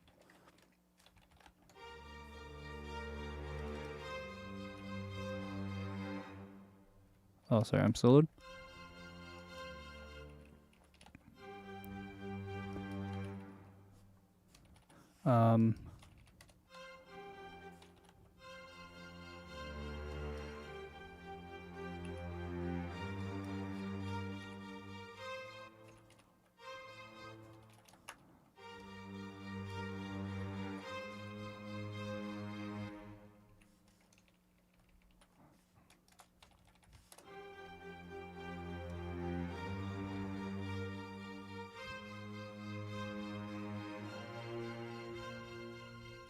All right, Tactical Illusion. Take care, man.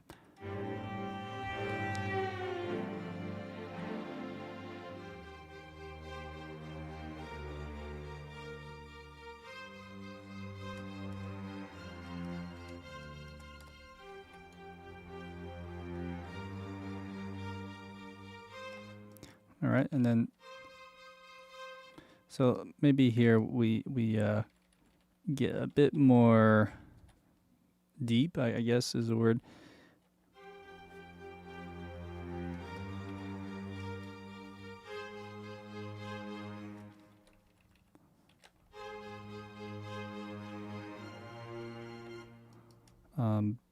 B flat. Okay, so then we would change this chord.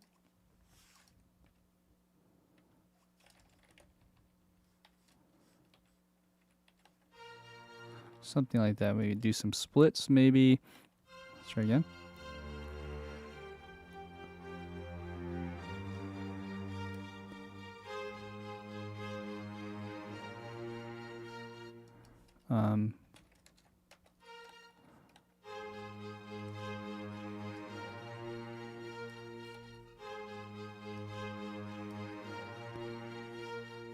And give a little more crescendo there.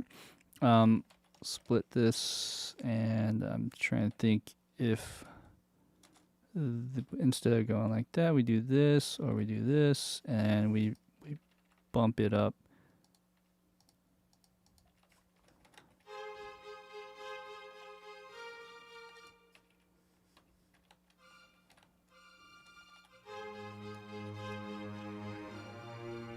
Oh, I see. It won't go that high. Okay, that's the problem.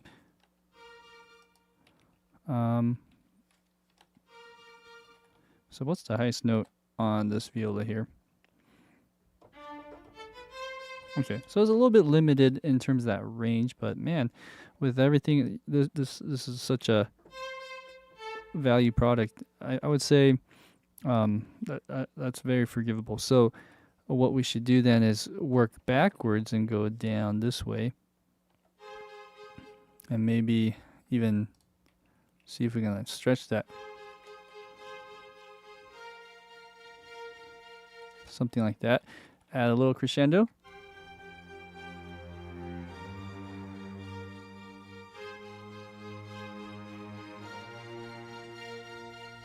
Okay. Okay, and then we'll do a lot more crescendo as we progress this.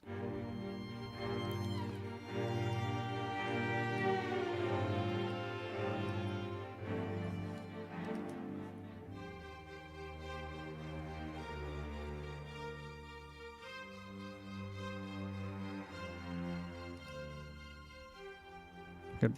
All right. So instead of going F here, I'm going to go F on this one. Okay. All right. Let's add some crescendo on both the cello and the bass. I'm going to just do this in pairs.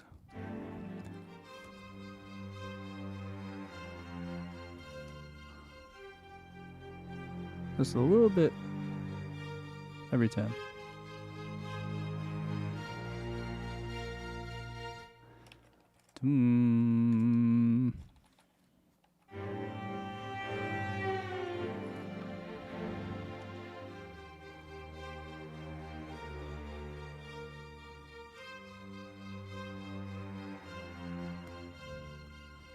Okay, right there.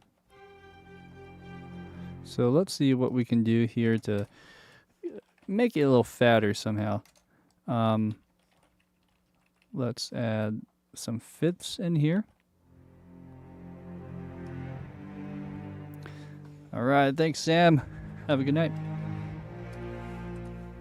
Okay.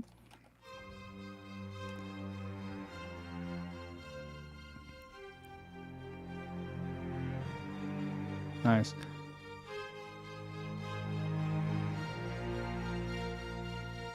Okay.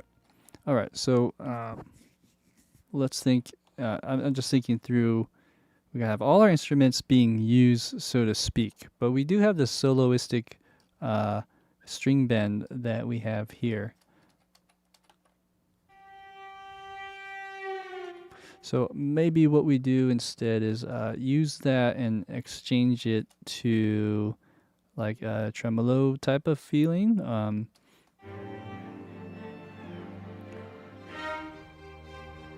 Let's feel this out.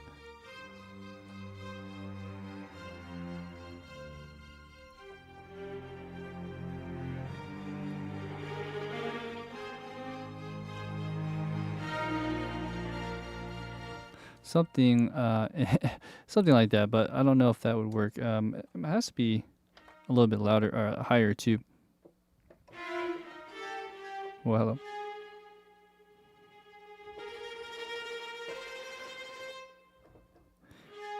Let's see.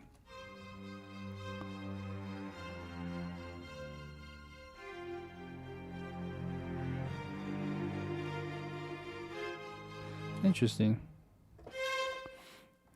Let's do the violinist and go a little bit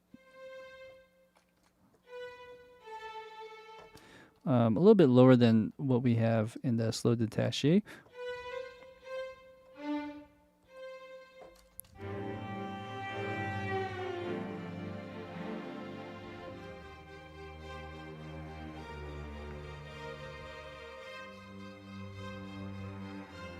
Okay, I think one note should do. That's got to be the right note.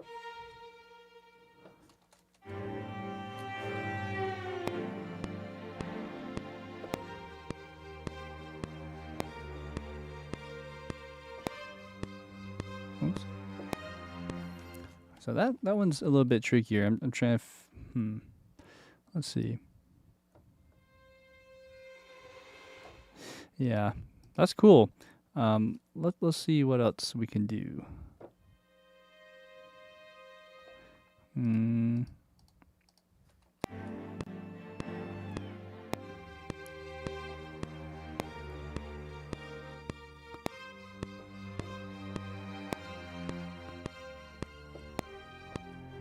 Okay, so I put E flat in there, but I'm actually thinking if that's a true E flat chord, I would have to do something like this.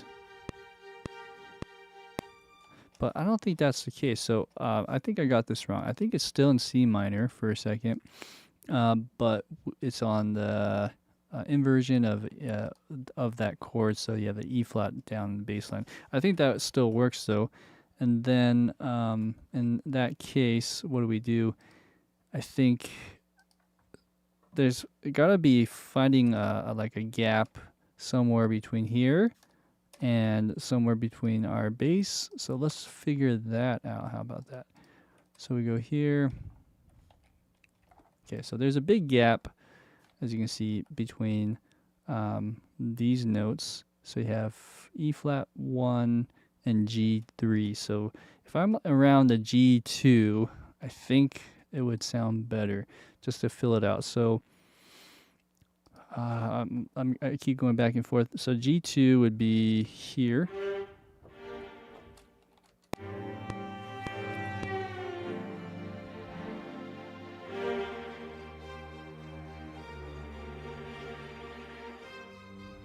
Interesting.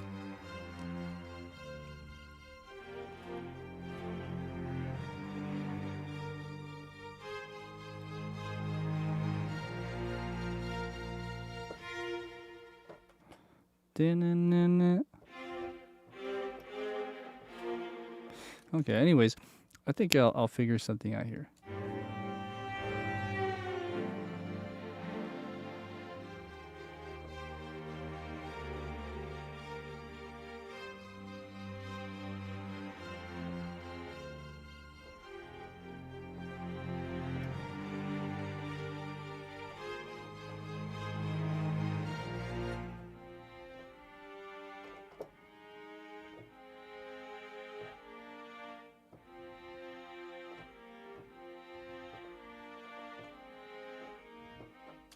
Okay, at least for this part, let's see what we can do on that.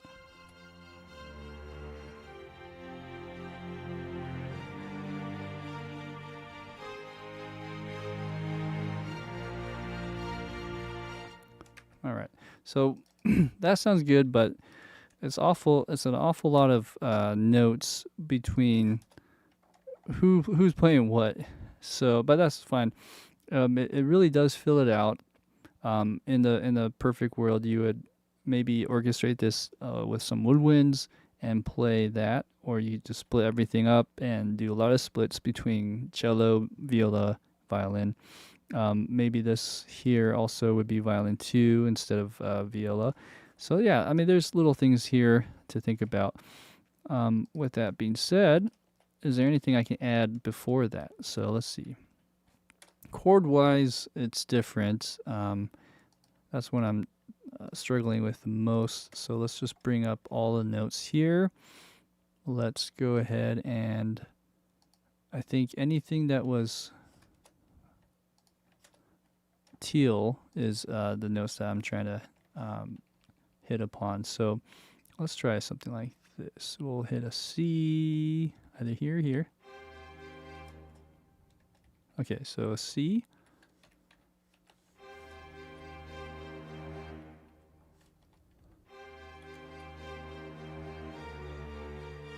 Or you do an E flat.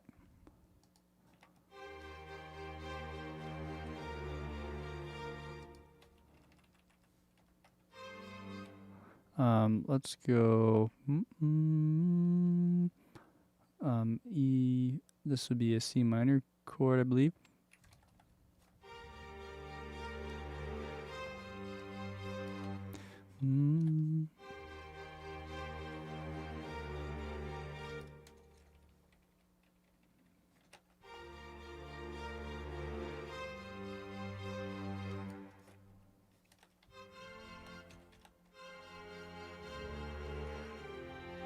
Okay.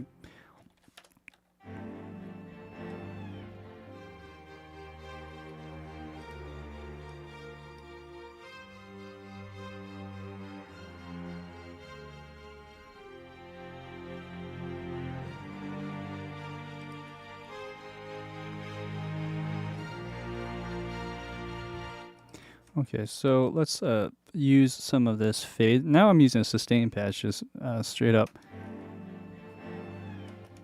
Sorry, let me put this on replace. Like that. Okay, let's try it.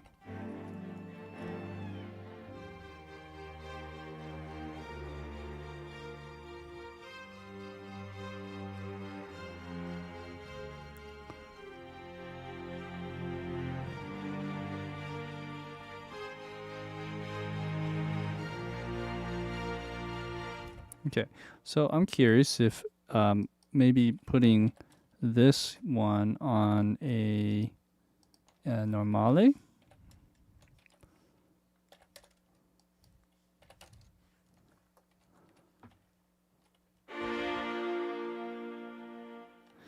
So if we were to do that, boom, boom, we could boom, go twice as fast, but we can't. Not on this particular one. So what's a workaround? I guess you can't really do much besides that. It sounds good. I like that attack. It's a bit loud, but I wish you could go double on this particular moment, because if you go double, then it would go up and you can do the crescendo. So, but the inverted one doesn't have that, unfortunately. Is there a workaround? Man, I would say you could do something like this.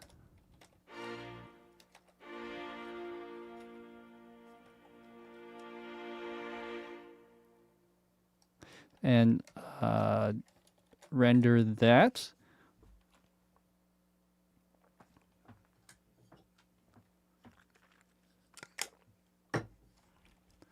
Okay, and as you render that, then you could do a half time stretch. So I'm manually doing the waveforms for this, but that's fine. I've done this many times.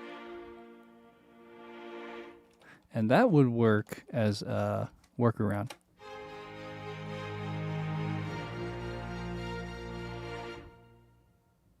Right? And you can do something like that. You can also slow it down now. We could do this in musical mode. And what I would do in that case, well, hello.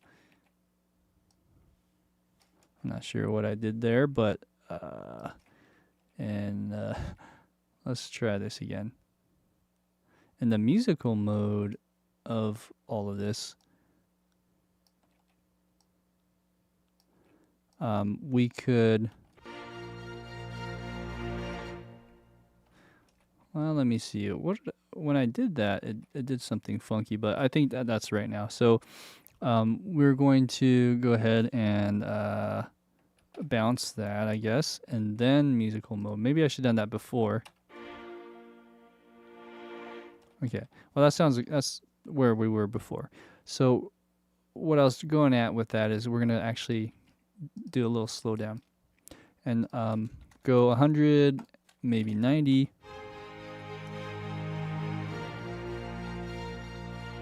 You know, something like that, just to hear how that would test the scripting of everything. Maybe I'm going too slow. So we do a more gradual slowdown. Cool. So that sounds a bit more musical to me. And let's just kind of hear how it sounds midway. So let's go here.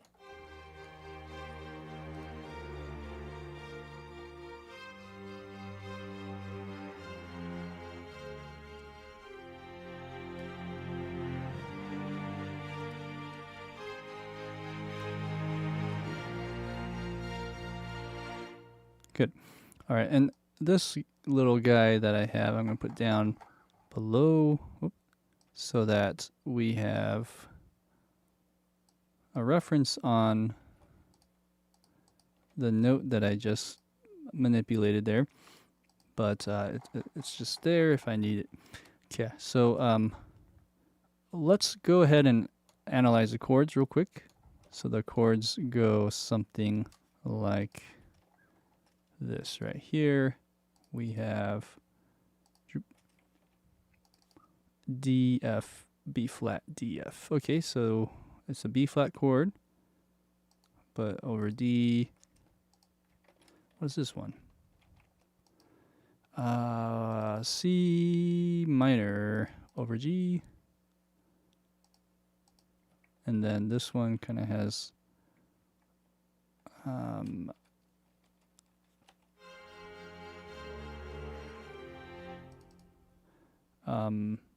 A flat, but then there's a, oops, that's not A flat, A flat, or F minor. F minor is one option. It could also just be like a D diminished. In this case, that's what it's signifying here, D diminished. And then we're going to change the chord. It goes to F minor again. This one goes to G minor. This one goes to A flat, and then this one goes to B flat, I believe. There we go. And it goes something like this.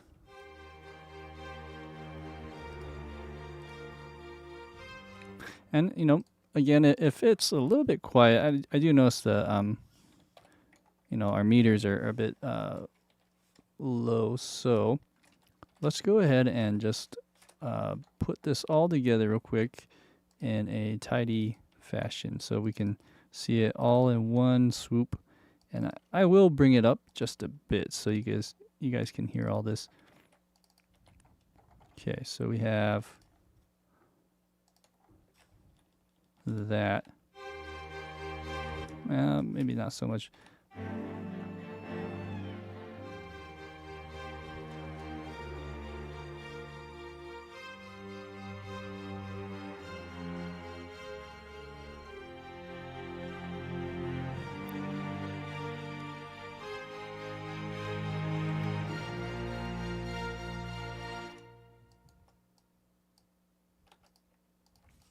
Okay. All right, so let's listen to how that would resolve. Dun dun dun dun. So I would use probably the Espressivo.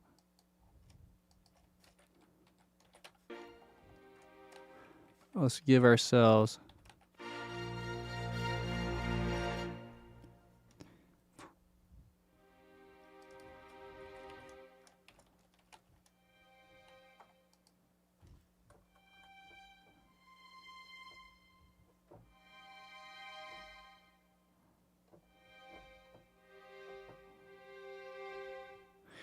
we can just resolve that something like this.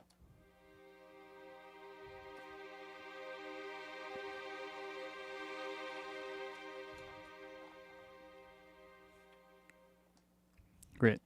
I think that would work for a nice ending, something nice and short and sweet, so to speak. Also, I'm going to change the seconds on this so I know how long this is. So we have from there to about here.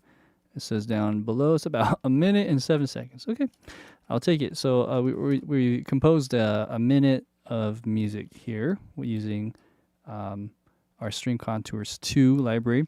Hope you guys are having fun. Anyone else that's watching right now, thank you for sticking by. Again, if you have any questions, I'll do my best to answer. Let's see here. So we have the chord right about there. Let's actually put it right there. And let's hear the other instruments. So I'm going to use the same idea.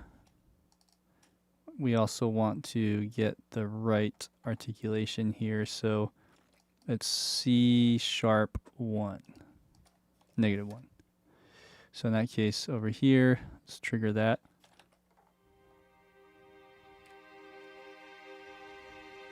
And this is viola, so we're going to split this down a bit. So for instance here, I might not need that E flat. Over here, I might go just like a 2-part split on a lot of this stuff. E flat. Maybe get rid of the C.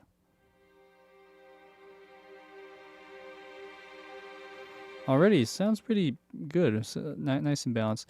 Then we're going to move this over to our cello.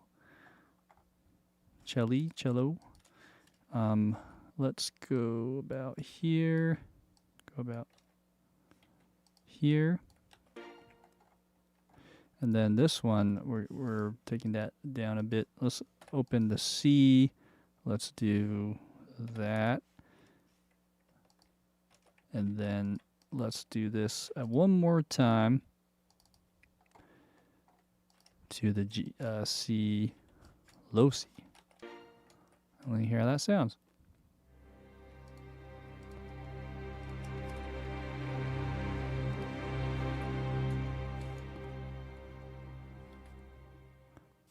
Wow. Sounds pretty good. I mean, you could bounce that to your liking, right? But just right out of the box, that was a wow factor. So let's go ahead and put this into fruition.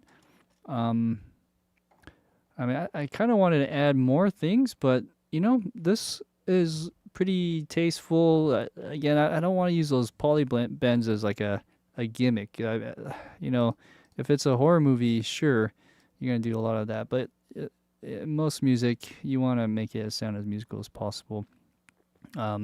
For other people who are watching earlier, they mentioned, oh, what does it sound like if we added like choir or piano? I mean, you can imagine what it sound like once you blend it with other things.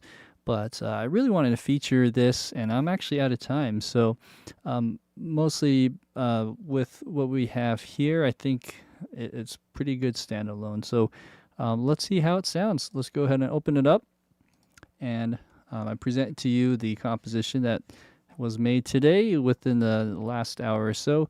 And if we have a name for this, I would just call it. I would call it something like dismay. Here we go.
All right, awesome. Well, thanks again for watching, guys. Hey, shout out to Guy Shard. Thank you for the support. Cheyenne, if you're still there, thanks for watching. Tactical Illusions, SD Sheridan, many other people that have watched. I see JC. Anyways, and I know a lot of other people here. Emperor of Cheese.